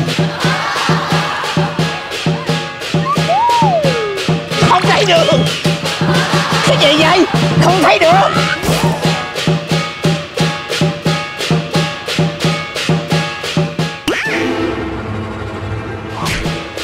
Ủa, đã vậy?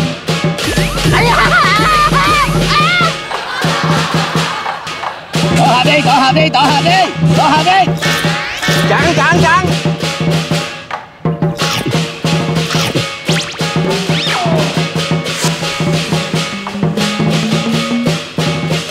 Tổ hợp đi, tổ hợp đi, tổ hợp đi, tổ hợp đi. Tôm. Chạy ra. Tôm. Tôm.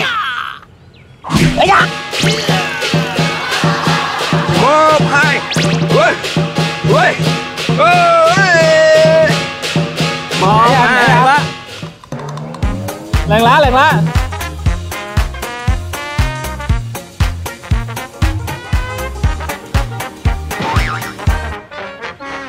Quay đuôi. Quay đuôi. Lăn mông.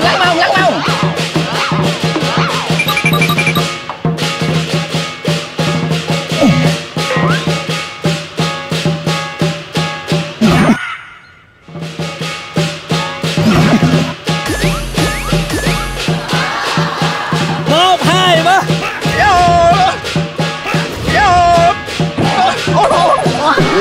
Cái gì vậy? Dậy đi. Quy ơi, dậy.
Gì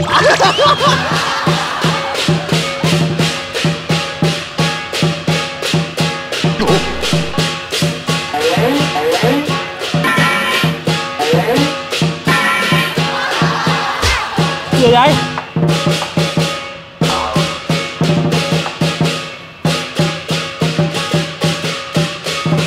Dắt chân lên cổ nè, dắt chân lên cổ nè.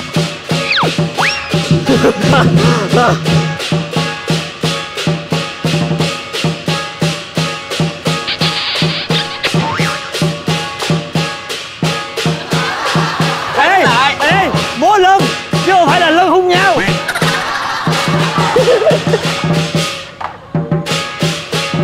Lại đi, lại đi.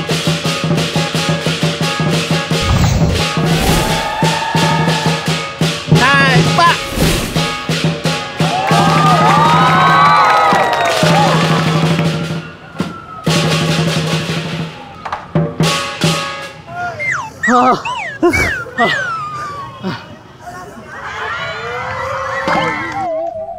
Ủa, sao có 3 con lân vậy?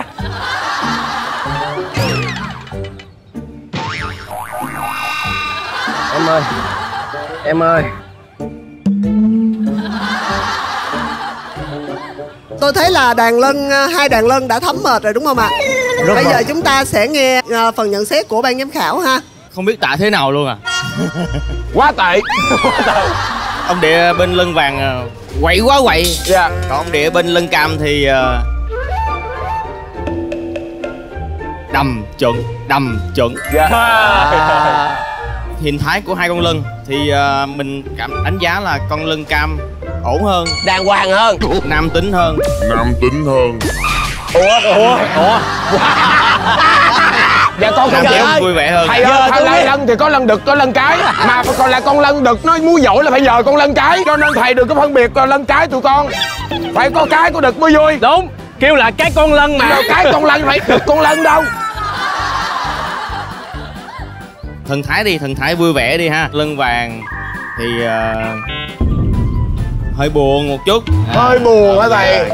Diện yếu chưa, thấy yếu ghê chưa? Vậy mà chưa vui nữa, bên kia có làm gì đâu. Còn lân cam thì vui hơn, có những cái mã bộ nó tương đối tốt hơn. Với tư cách là làm cho cái đoàn lân á, và cái đoàn lân này tôi thấy rằng là ban liên đoàn sẽ nghiên cứu những cái bài của hai đội lân rất là hay. Lần đầu tiên chúng tôi mới thấy là có ông Địa chạy xe đạp, rồi lân ngồi trên xe đạp và quang hô cái sáng tạo của đội lân vàng. Thầy ơi, mình muốn lân như phải xiết khỉ đó thầy.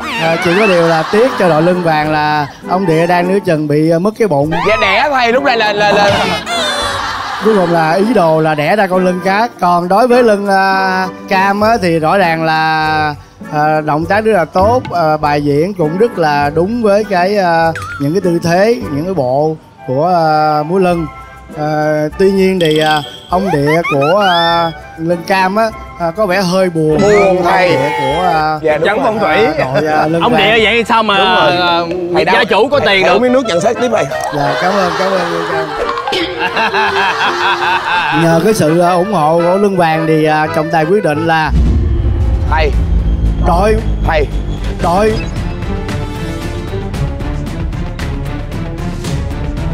màu cam thắng. Màu cam thắng. Trời ơi. Màu cam thắng.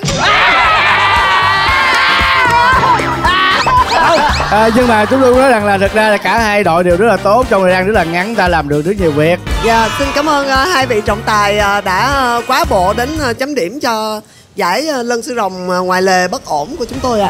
Dạ, một lần nữa xin cảm ơn hai vị trọng tài. Dạ, cảm ơn hai thầy. Cảm ơn thầy. Như vậy là đội lân màu cam, tức là đội xà bị trưởng, các bạn nhận được chi phiếu 300.000. Dạ, mời anh. Anh lên, ông Địa lên đi. Em lên. Và chi phiếu 150.000 thuộc về đội màu vàng, đội bánh tráng trộn. Yeah.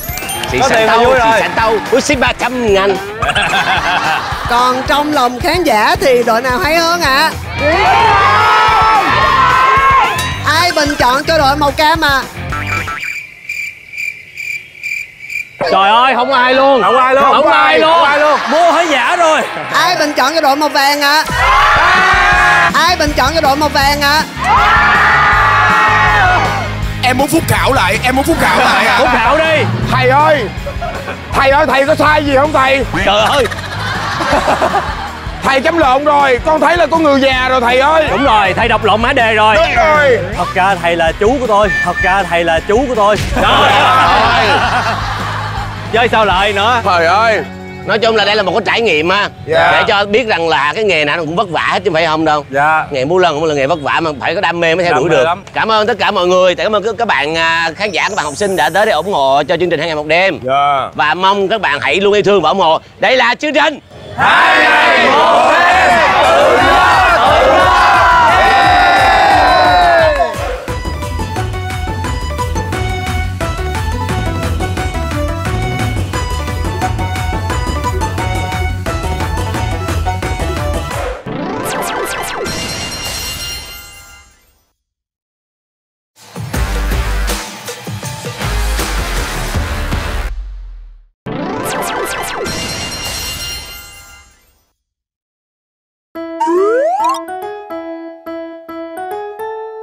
Quân Huy đã thoát vị đĩa đệm.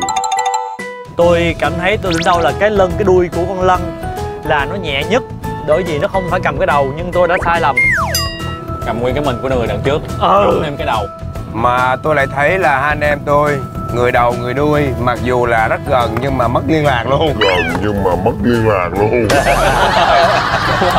Không có nghe được gì. Ban đầu là bàn nhau là hỏi ý nhau rồi nọ để anh em phối hợp đồ vô, kêu hãy leo rồi nọ, nhưng mà tiếng nhào nhạc trống sập sình ồn quá, không thể làm bài được luôn. Đúng, cho nên cho chúng em gọi là như người mà rớt xuống dòng sông biển cả, bơi bấu với víu, mà nay để bơi, mà nay để quơ quào.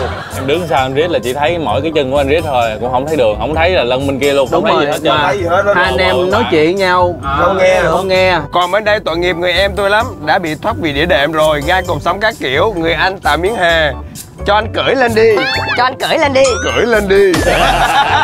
Người em tưởng là địch, tưởng địch đang leo lên. Mùng bảy. Hồi nãy thì xin thú thật với anh là bọn em cũng có leo ké. Có nhảy qua một tí. Trời ơi. Mà hồi nãy có đoạn mệt quá rồi, tôi kêu cái đầu lưng nghỉ anh ơi, mà trong tuyệt vọng con lưng trước vẫn múa. Không có nghe được gì luôn á. Anh Tuấn với lại Huy thì cũng đã có thêm một cái kinh nghiệm múa lân. Giật làm sao cho con mắt nó ấy, cái miệng của nó mở ra như thế nào. Cái bộ chào 3 bộ. Em thấy anh em mình chỉ hợp với múa lửa thôi. Đúng rồi. Với lại múa khùng. Thôi bây giờ mình sẽ qua điểm tiếp theo thôi. Tạm biệt mọi người.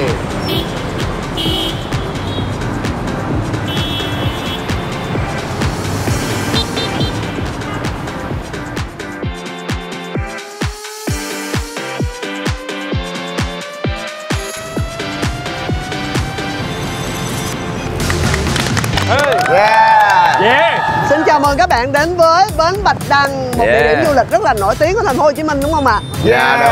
Để tưởng nhớ đến một cái chiến tích rất là lẫy lừng của Đức Thánh Trần Hưng Đạo.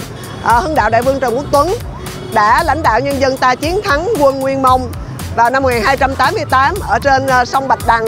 Thì người dân Sài Gòn thành phố Hồ Chí Minh đã xây một cái tượng đài Trần Hưng Đạo khá là lớn, tay ông chỉ ra sông Sài Gòn, và người ta đặt cái tên bến này là bến Bạch Đằng luôn. Ngày hôm nay thì các bạn sẽ trải nghiệm du lịch đường sông trên bến Bạch Đằng bằng một cái phương tiện cũng khá là độc đáo và mới mẻ, đó là tàu bus đường sông, water bus.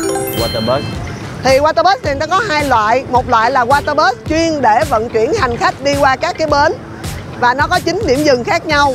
Tuy nhiên chúng ta sẽ đi một cái loại khác hơn một chút xíu, đó là Watergo. Watergo là tàu du lịch ngắm cảnh hưởng ngoạn.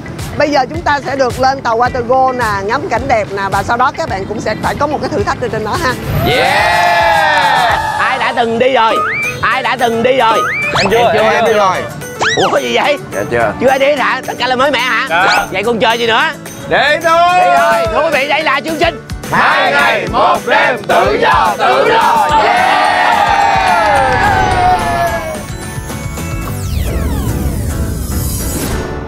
Đi thôi. Wow, ga tàu thủy Bạch Đằng. Tiếng Anh là Sài Gòn Water Bus. Dạ, chào mừng những khách đặc biệt của chương trình 2 ngày 1 đêm để ghé thăm ga tàu thủy Bạch Đằng Sài Gòn Water Bus.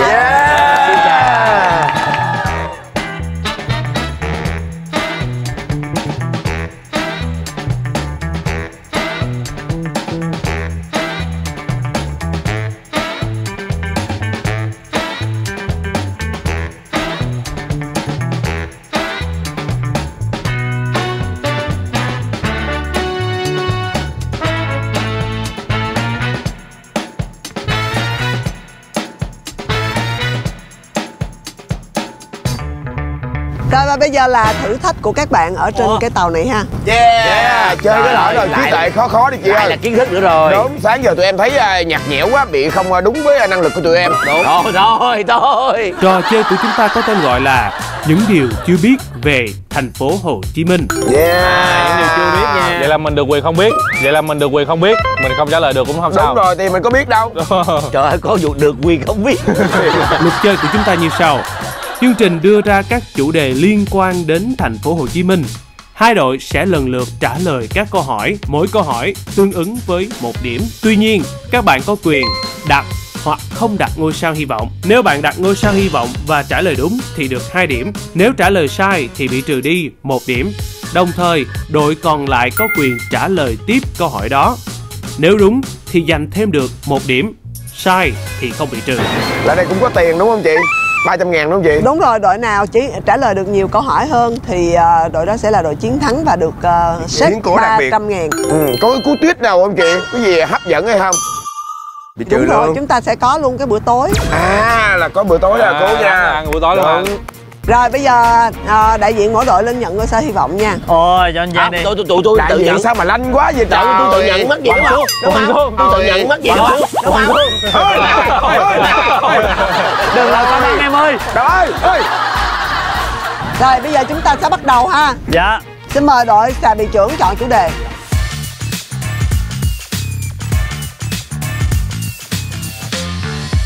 Em sẽ chọn là đuổi hình bắt chớ. Và ngôi sao hy vọng.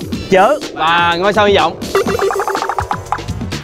Em cất ngôi sao vô, Đúng rồi, đầu tiên. Đề ba, cái đi vô đi. Đừng có tham. Rồi là phải biết đủ. Đây là câu hỏi đuổi hình bắt chữ của các bạn. Đây là địa điểm nổi tiếng nào của thành phố Hồ Chí Minh? Thôi hết giờ rồi. Nhà hát thành phố. Nhà hát thành phố. Rồi, đáp án này giúp cho đội các bạn ghi được 1 điểm đầu tiên. Thấy chưa? Dễ lần hơn. Thấy chưa? Anh ơi, em muốn đi sở thú, em muốn đi chơi thuyền. Trong hảo cầm viên. Vậy mình qua âm nhạc đi chị. Dạ, âm nhạc á. Ủa gì kỳ vậy? Đó là bài hát. Âm nhạc mới khó đó nha. Có là ngôi sao hy vọng không ạ? Dạ không ạ. Không. Đi. Đặt đấy. Ba câu chứ hỏi là dễ đó. Sợ cái gì? Dễ đó. Câu hỏi chủ đề âm nhạc. Cuối cùng là có ngôi sao hy vọng không? Có. Nhóm em đặt ngôi sao hy vọng. Có ngôi sao hy vọng dành cho các bạn như sau. Âm nhạc là sở trường của em. Hãy hát 3 bài hát khác nhau có chữ Sài Gòn hoặc chữ thành phố Hồ Chí Minh. Quá dễ. Rồi dễ luôn á. Quá dễ. Rồi dễ luôn á. Trên bên kia chiều nắng chưa phai, chiều xa thấp thoáng muôn tà áo tung bay. Phải có thời gian nha. Đến nơi này, Sài Gòn đẹp lắm, Sài Gòn ơi, Sài Gòn ơi. Ta đi trong muôn ánh sao vàng dồn dàn và mê say về đây. Sài Gòn ơi, vững tin. Mùa xuân này về trên quê ta, khắp đất trời biển rộng bao la. Cây xanh nơi hoa lá trổ hoa, chào mùa xuân về với mọi nhà. Mùa xuân bên Nam Vinh đã đắp lên trên anh hùng ca. Vĩnh Lào ca, anh hùng ca. Vĩnh Lào ca, anh chiến thắng muôn danh đến muôn đời. Thành phố Hồ Chí Minh, Quang Vinh. Đó là cái điệu là mùa xuân về sớm bóng cờ bay. Đứng em đẹp với ơn bên nghe, chờ em đông chờ vui bên Hà. Đẹp quá. Mùa xuân trên thành phố Hồ Chí Minh vang lên, ôi đẹp biết bao, biết mấy tự hào. Sài Gòn ơi cho mấy tay chào. Để ra mấy đâu, quá trời nhớ đêm đâu. Buổi sáng nước lại chào. Như vậy là đội bánh tráng trộn các bạn được 2 điểm. Hay chưa? Hay quá Đại ca. Xin mời xà bị trưởng chọn chủ đề. Đặt ngôi sao hy vọng ở sân bay. Trời ơi. Vậy. Và đây là câu hỏi dành cho đội xà bị trưởng. Sân bay Tân Sơn Nhất và đường Tân Sơn Nhì có nằm chung quận hay không? Không. Trời ơi, anh phân tích cho nếu mà nó đã nằm chung thì ta không bao giờ hỏi. Chỉ khi nào người ta đánh đố mình nó không thành chung mới hỏi thôi. Tân Nhì là Tân Phú. Đúng rồi. Tân Nhất là Tân Bình. Logic là không? Đúng không? Sân bay Tân Sơn Nhất thì nằm chính là ở quận Tân Bình.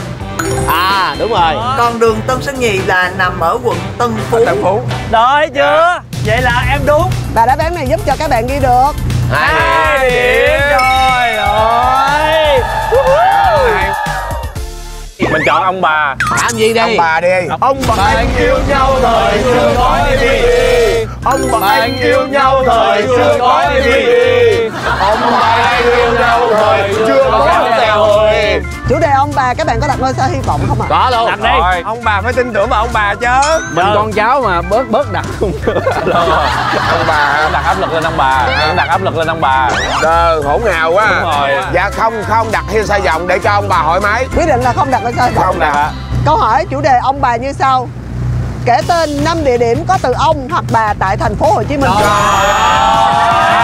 Bà cái đường được không? Bà Nguyễn Thanh Quang là được tính không? Bà Nguyễn Thanh Quang.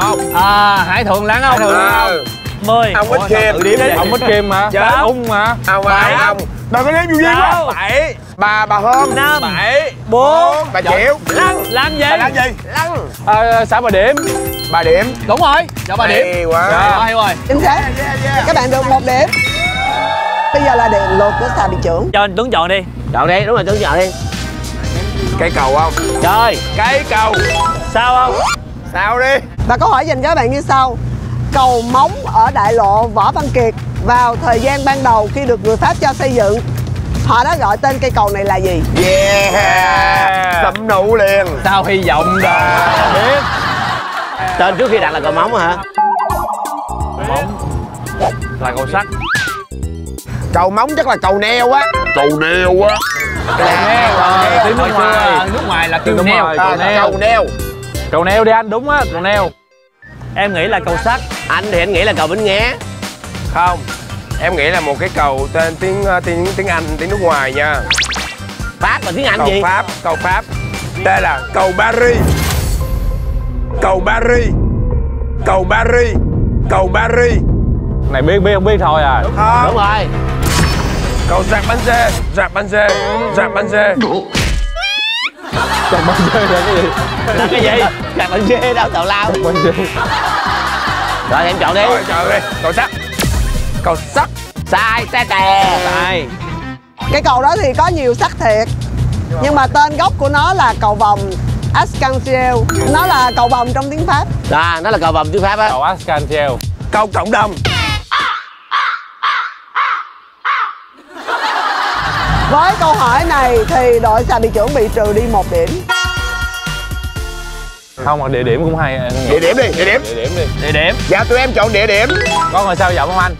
Chơi luôn. Vọng luôn, mình vọng liệm. Đây là địa điểm dành cho các bạn. Trời ơi. Nơi đây từng là địa điểm nổi tiếng nào của thành phố Hồ Chí Minh? Rồi, chốt. Rồi Hiếu nói luôn đi. Không, em không biết. Không, em không biết. Đây có đồng hồ, tụi em đoán là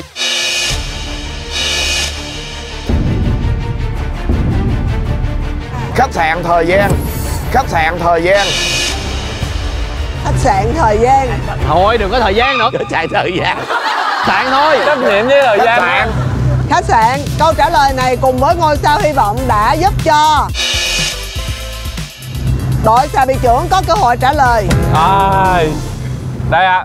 Em nghĩ cái địa điểm này á, nó ngày xưa nó sẽ gọi là Thương Xá Tắc. Thương Xá Tắc. Thương Xá Tắc là liên quan gì? Thương Xá Tắc không phải đâu em. Thương Xá Tắc là riêng thôi. Thương Xá hả? Em nghĩ bán hàng á. Thương Xá Bắc Hải. Địa điểm gì thì cái là Thương Xá thôi. Tức là trạm xá. Thương Xá. Rồi đáp án của các bạn là Thương Xá đúng không? Ở đây từng được gọi là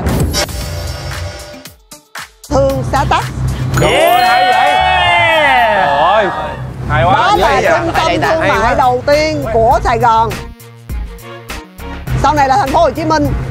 Thật ra thì cái tòa nhà này đã bị dỡ bỏ vào năm 2016 rồi. Đúng rồi. Và người ta dự kiến xây một cái tòa nhà cao tầng ở ngay đúng vị trí đó. Nhưng mà cuối cùng là vẫn chưa có tòa nhà cao tầng nào mọc lên cho đến nay. Nhưng mà lúc nãy rất tiếc là Huy đã trả lời đúng rồi, nhưng các bạn lại chỉnh lại là không Thương Xá Tắc nữa mà chỉ là Thương Xá thôi thì lại không đúng.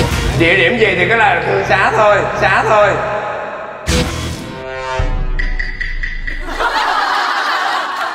Yeah. trả lời đầy đủ. Đúng rồi. Chúng tôi là khách sạn thời gian mà. Đúng rồi, tụi em là khách sạn thời gian mà. Ôi, chị Thống thật là công minh. Sao? Rồi. Các bạn không có bị trừ điểm, đội bên đây bị trừ điểm. Cũng được. Cũng được. Bên đây được điểm không mà. Cái bao công thì sao mà chị công bằng quá ha. Chợ đi anh.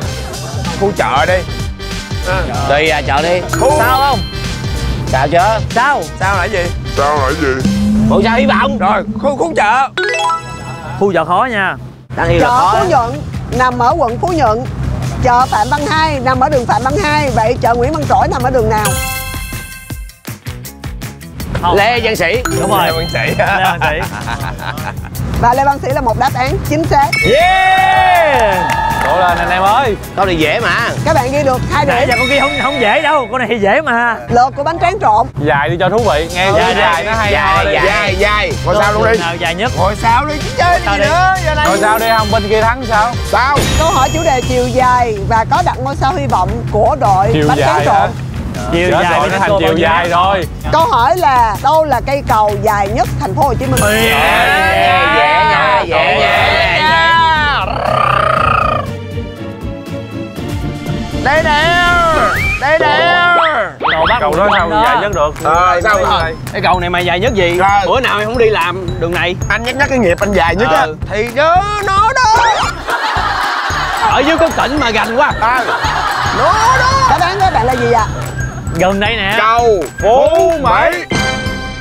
Đúng đi. Chiếc cầu dài nhất thành phố Hồ Chí Minh có chiều dài khoảng 2.000 m. Với 6 làn xe, cầu bắc qua sông Sài Gòn thuộc đường vành đai ngoài của thành phố Hồ Chí Minh, nối quận 2 với quận 7 và đó là cầu Phú Mỹ. Hên quá, hồi xưa có hồi quân 7. Các bạn ghi thêm được 2 điểm. Yeah. Hay quá. Lượt có sao bị trưởng? Chúng em quyết định là hồi xa nãy giờ mình chưa đi thảo công viên. Tụi em quyết định vô thảo công viên chơi. Đúng, cho tụi em vô thảo công viên đi. Em đi chơi thuyền trong thảo cầm viên, chim kêu hót mừng chào. Anh có đặt ngôi sao không? Có đặt ngôi sao nha chị ơi. Thuyền em thuyền ngôi sao. Câu hỏi chủ đề thảo cầm viên và có ngôi sao hy vọng dành cho các bạn. Hãy hát bài hâm gì cho tức chết luôn. Thảo cầm viên có 4 mặt tiền, một mặt giáp với đường Nguyễn Bỉnh Khiêm, một mặt giáp với lại đường Nguyễn Thị Minh Khai, một mặt giáp với đường Nguyễn Hữu Cảnh. Vậy mặt cuối cùng giáp với đường nào? Đường sông. Đúng vậy, chính xác. Đường sông trên đường nào? Phải có tên. Phải có tên chứ. Đường sông vậy hả? Thị Nghè. Nghe Thị Nghè chứ đâu. Như vậy là các bạn vừa ghi thêm được 2 điểm. Xin chúc mừng. Ê, sao hên câu này dễ à? Hên ha. Hên. Giờ mình nãy mình dài rồi, giờ mình ngắn đi ha. Ngắn đi, ngắn. Câu hỏi cuối cùng Thì phải coi sao hy vọng thôi, thôi thua. Ngắn. Thôi thua. Ngắn. câu hỏi ngắn. Ngôi sao hy vọng. Rất ngắn. Kèm ngôi sao hy vọng. Dạ. Rồi. Đâu là con đường có chiều dài ngắn nhất? Thành phố Hồ Chí Minh?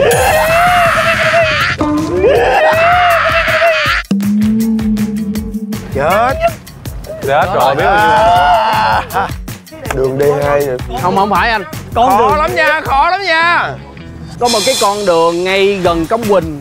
Hôm bữa em chạy vô, nó một chiều mà nó ngắn lắm, một khúc à. Nè, đường gì ngắn nhất trời? Ngay cái khúc này nè. Đường vào tim em ôi băng giá. Không phải em. Đường gì tên ngắn nhất? Đường ngắn nhất. Hay đi về vẫn mưa qua coi. Cái này tôi biết mà tôi không nhớ nha, cái này tôi biết á. Đường Tân Hải. Đáp án này giúp cho đội xà bị trưởng có cơ hội trả lời và tăng thêm số điểm. Tân Hải dài lắm em. Tân Hải là từ Trường Chinh qua bên Có chút xíu mà anh. Dài. Vậy là dài hả?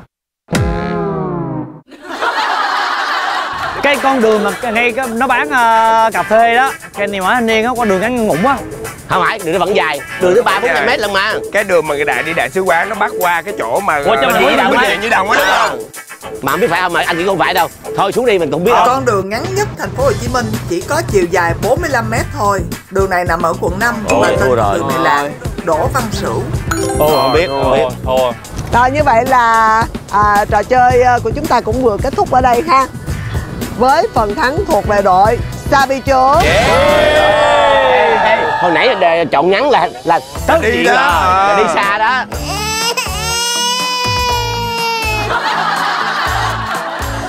Rồi xin mời các bạn nhận xét ạ. Dạ, Chết rồi, mình thua nhiều quá. Thua hoài vậy chị. Vừa thua mà không có đồ ăn nữa chứ. Ôi hay quá. Như vậy là đội xà bị trưởng các bạn có được bữa ăn ngon lành tối nay ha. Dạ. Nói chung là một buổi trên sông Sài Gòn vừa học được nhiều kiến thức và vừa có được không khí mát mẻ trong lành. Dạ. Cảm ơn quý vị đã luôn theo dõi chương trình chúng tôi. Đây là chương trình 2 ngày 1 đêm tự do tự lo. Yeah.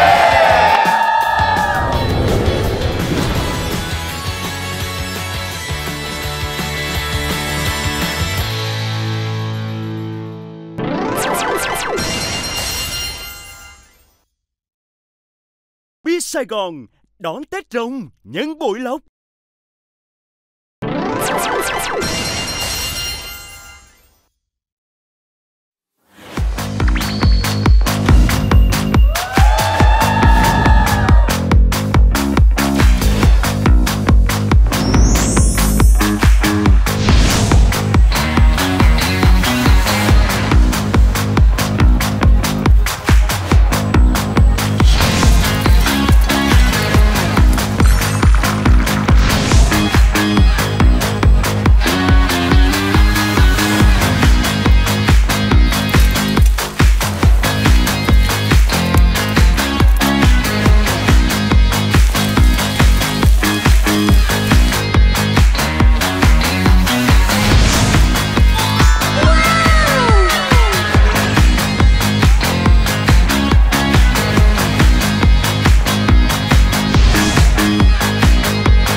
Đi khám phá thôi. Đẹp quá. Quá vậy. Thơm quá. Xin chào. Chào mọi người. Xin chào. Xin chào. Ê, anh có ngân lượng. Cái này là ngân phiếu của mình mà. Vậy hả? Em ơi.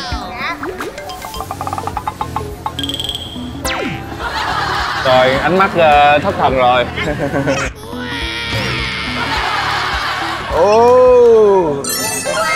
Sushi sashimi. Hello. Trời, ngon vậy? Gọi cuốn.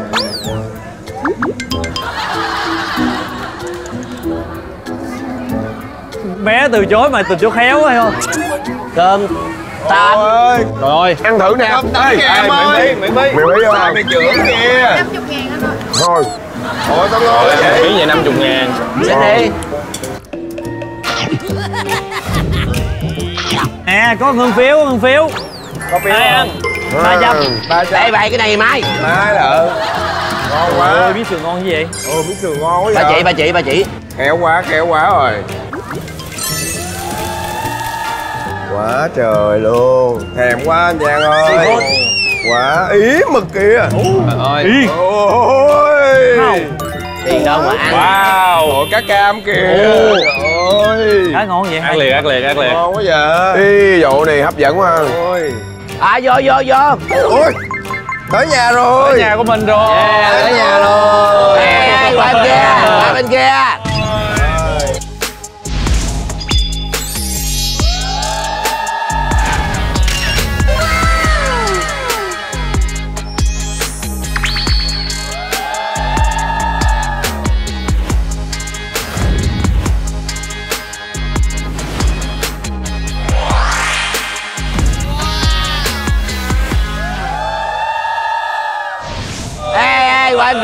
Qua bên kia. Xéo đi. Rồi. Trời ơi. Rồi, chai su bự vậy.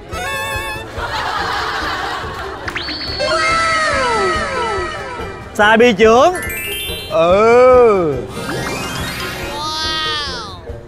Wow. Mình trang chứa tình người luôn á. Gì vậy? Món quà bất ngờ. Wow. Thôi. Vậy mà. Mời anh Giang. Mời anh Giang. Ăn đi. Ăn đi anh chị. Mời mọi người ăn cơm. Anh em ăn cơm không? Em bới cơm ra cho. Ok. Rồi. Cho anh chén canh trước đi. Chén canh hả? Dập ăn đi. Nè, món gì? Thôi ăn đi. Cái này có vị sa tế ngon lắm anh. Đây là tôm nè. Ăn đi. Ngon lắm. Ok, ngon thì ăn đi. Dạ.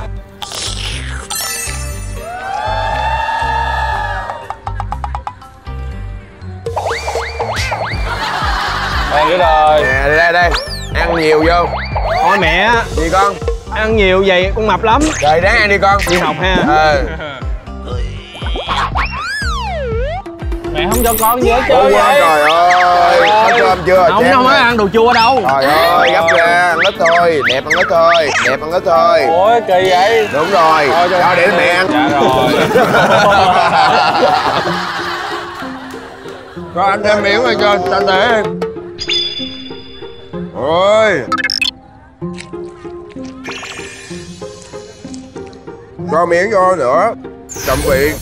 Trời ơi, cái miếng sườn mà nó ướp nóng hổi luôn á. Vừa mới nướng xong.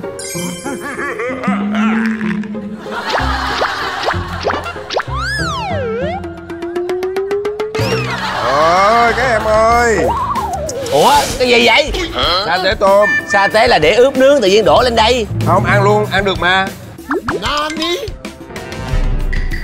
Mực rất giòn, tươi nha. Ngon, đậm vị nha. Vùng biển nào? Vùng biển Alaska nha. Wow. Alaska nha. Wow.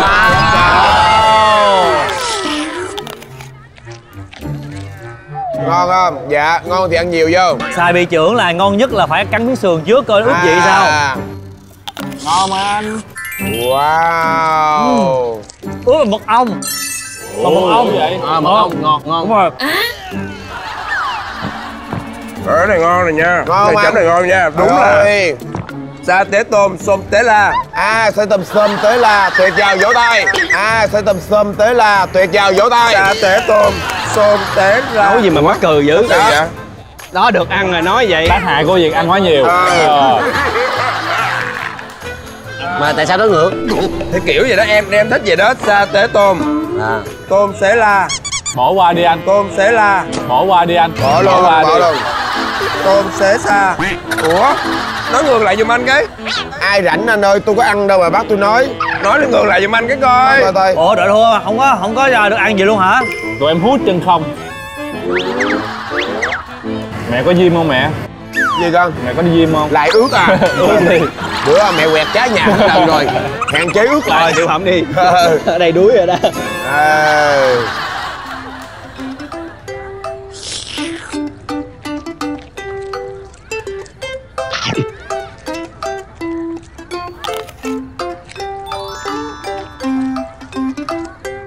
Rồi em muốn có thử thách để được ăn à? Đói chưa? Đói rồi. Dạ đói rồi. Bây giờ chấp nhận thử thách đúng không? Chấp nhận thử thách. Chúng tôi sẽ đưa dụng cụ cho các bạn. Tuyệt vời. Và mỗi người chỉ được gấp hoặc múc một lần duy nhất thôi. Tuyệt vời luôn. Một lần. Trời ơi. Trời ơi. Nói nữa. Anh, cái này là cái anh Lâm đó. Cái gì vậy? Ủa gấp gì? Gấp cái miệng anh. Rồi. Rồi đây là những cái dụng cụ mà chúng ta thường sẽ dùng ở trong nấu bếp hoặc là dùng tiệc đúng không ạ? Dạ đúng rồi. Chúng ta dùng để ăn luôn. Và đồ ăn của các bạn chính là đồ ở trên cái bàn của đội thắng. Một lần duy nhất hả chị? Em gấp 3 cục cho anh đi. Em ráng gấp được 3 cục thịt đi. Ý, bên kia ngon kìa. Lựa đi, lựa đi. Rồi em gấp một này em ăn Ngô Kiến Huy. Em ăn anh Kiều Minh Tuấn nha.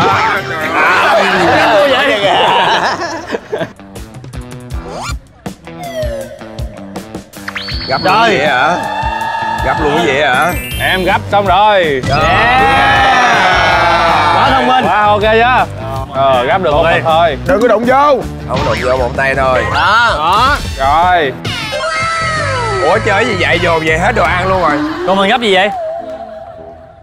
Cái gì vậy? Ủa? Được không? Khó lắm. Khó lắm. Gấp cục này thì được nè. Khó lắm mình ơi. Sao được? Phải dịnh thôi. Được, em làm được. Đúng rồi, cho đẩy xuống. Đúng rồi. Đó. Được cái đôi. Rồi kệ. Trời ơi. Lấy cái bu cho bự vô. Cầm bự nhất một cái đường. Nè bây giờ á, ăn là phải ăn tương ớt chinh chu. Đúng rồi. Mới ngon. Em thấy là cái này là mà giá khổng lồ. Nên bây giờ khoai tương ớt của bạn khổng lồ luôn. Đúng rồi. Bao nhiêu gram? Không, đây đầy đi. Đúng rồi. Dễ cao, lật lại. Thêm nữa đi. Chấm này nữa. Nữa ơi, ăn cay mà. Ủa? Dạ xong rồi. Anh chan nước lèo hả? Rồi bây giờ lần lượt từng người ăn nha. là không được dùng đồ chảo cụ đó. Chỉ ăn được một miệng Đúng rồi. Ồ, vậy cầm vậy chi vậy trời? Ủa này tưởng chấm chung mà cuối cùng tôi ăn hết hả? Ủa này tưởng... Ai ốc nè ăn. Trời ơi, tưởng đem về cho anh em ăn. Cứu tôi. Rồi ngồi xuống ăn đi. Rồi mà anh hấp lẩu. Rồi anh ăn cuối đi, của anh là giữ nhất đó. Giờ tôi chấm anh miếng nha. Nè chấm đi, chấm đàng hoàng. Rồi chấm nè, đó. Rồi.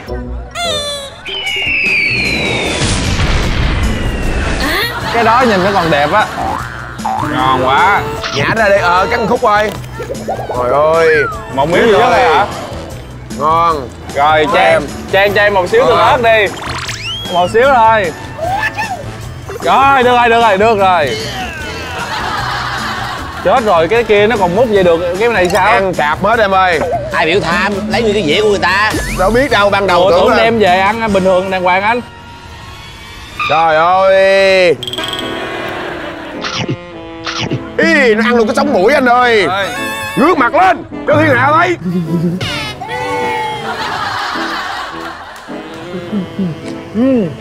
Ngon.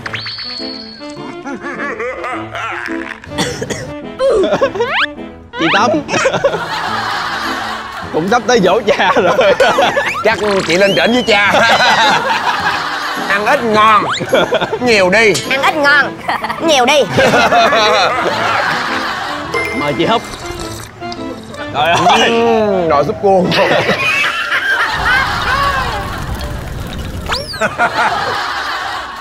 Nhà chị em bán súp cua.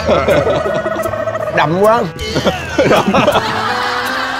Trời ơi, khổ cực quá.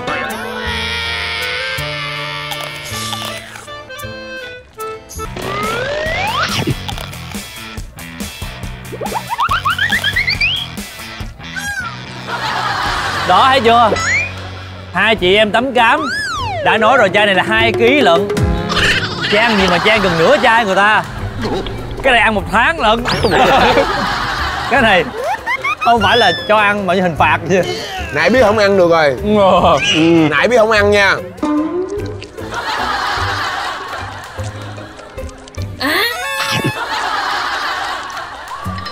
Bây giờ thì nhân dịp Tết sắp đến, chương trình cũng có 2 món quà gửi cho các bạn. Wow. Có quà.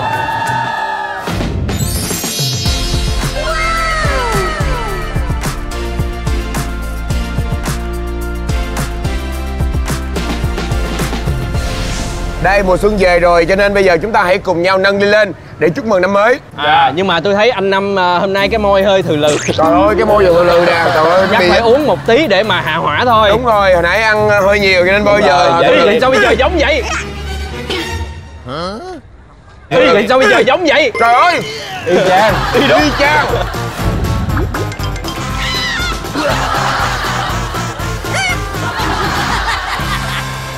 Quá trời. Rồi bây giờ mình review ha. Dạ. Ở đây vô nha. Đầu tiên thì cái hộp rất là xịn sò nha. Bên đây là đón 5 rồng. Đón 5 rồng nhân bội lộc. Đó. Đẹp quá. Rất là đẹp. Hộp rất là sang trọng xịn sò. Năm nay có hai anh em mình đó. Năm hai anh em mình đó, rồng á. Wow. Ồ, 5 lon, 5 lon. 5 lon.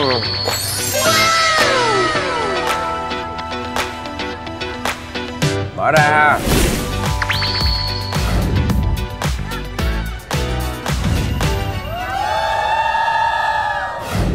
Dạ rồi, chúc mừng sức khỏe anh em. Dạ. Chúc anh chị em tiểu thương ở đây năm mới an khanh vượng nha. Dạ rồi, chúc anh rồi, em hết ly này năm mới phát tài phát lộc nha. Dạ, tấn bình an. Tấn bình an. Hạnh phúc cho bên. Câu gì được đấy. Năm nay 5 tuổi rồi. 5 tuổi là thăng thiên như rồng. Tuyệt vời luôn. Sức khỏe cho em. 2, 3. Em xin phép trên đây uống giùm em. Thôi, không ai uống giùm em đâu.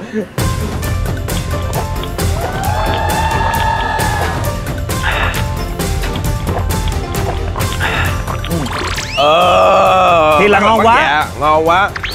bán dạo. Vẫn còn quà, có anh chị nào ra cầm giùm không ạ? Quà nữa, quà người ta cáp liên tục.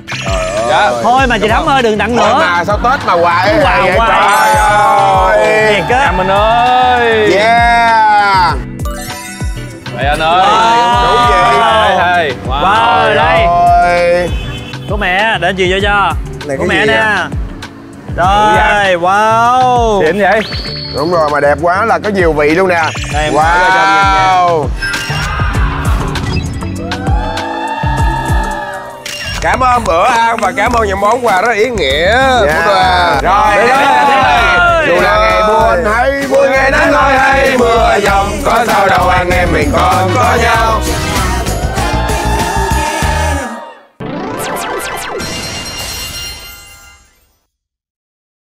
Hai ngày một đêm, xem sớm nhất vào lúc 20h30 Chủ nhật hàng tuần trên siêu ứng dụng giải trí Vion.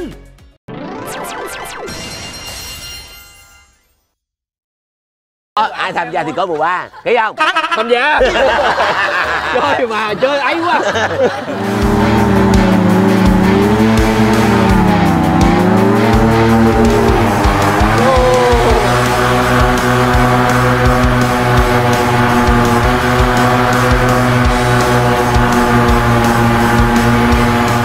Cái này nè của anh Hiếu với anh Lâm đó. Hiếu. Người ta nói chưa trả tiền kìa. Bắn nó. Trời ơi trời. Em trả. Sao vậy?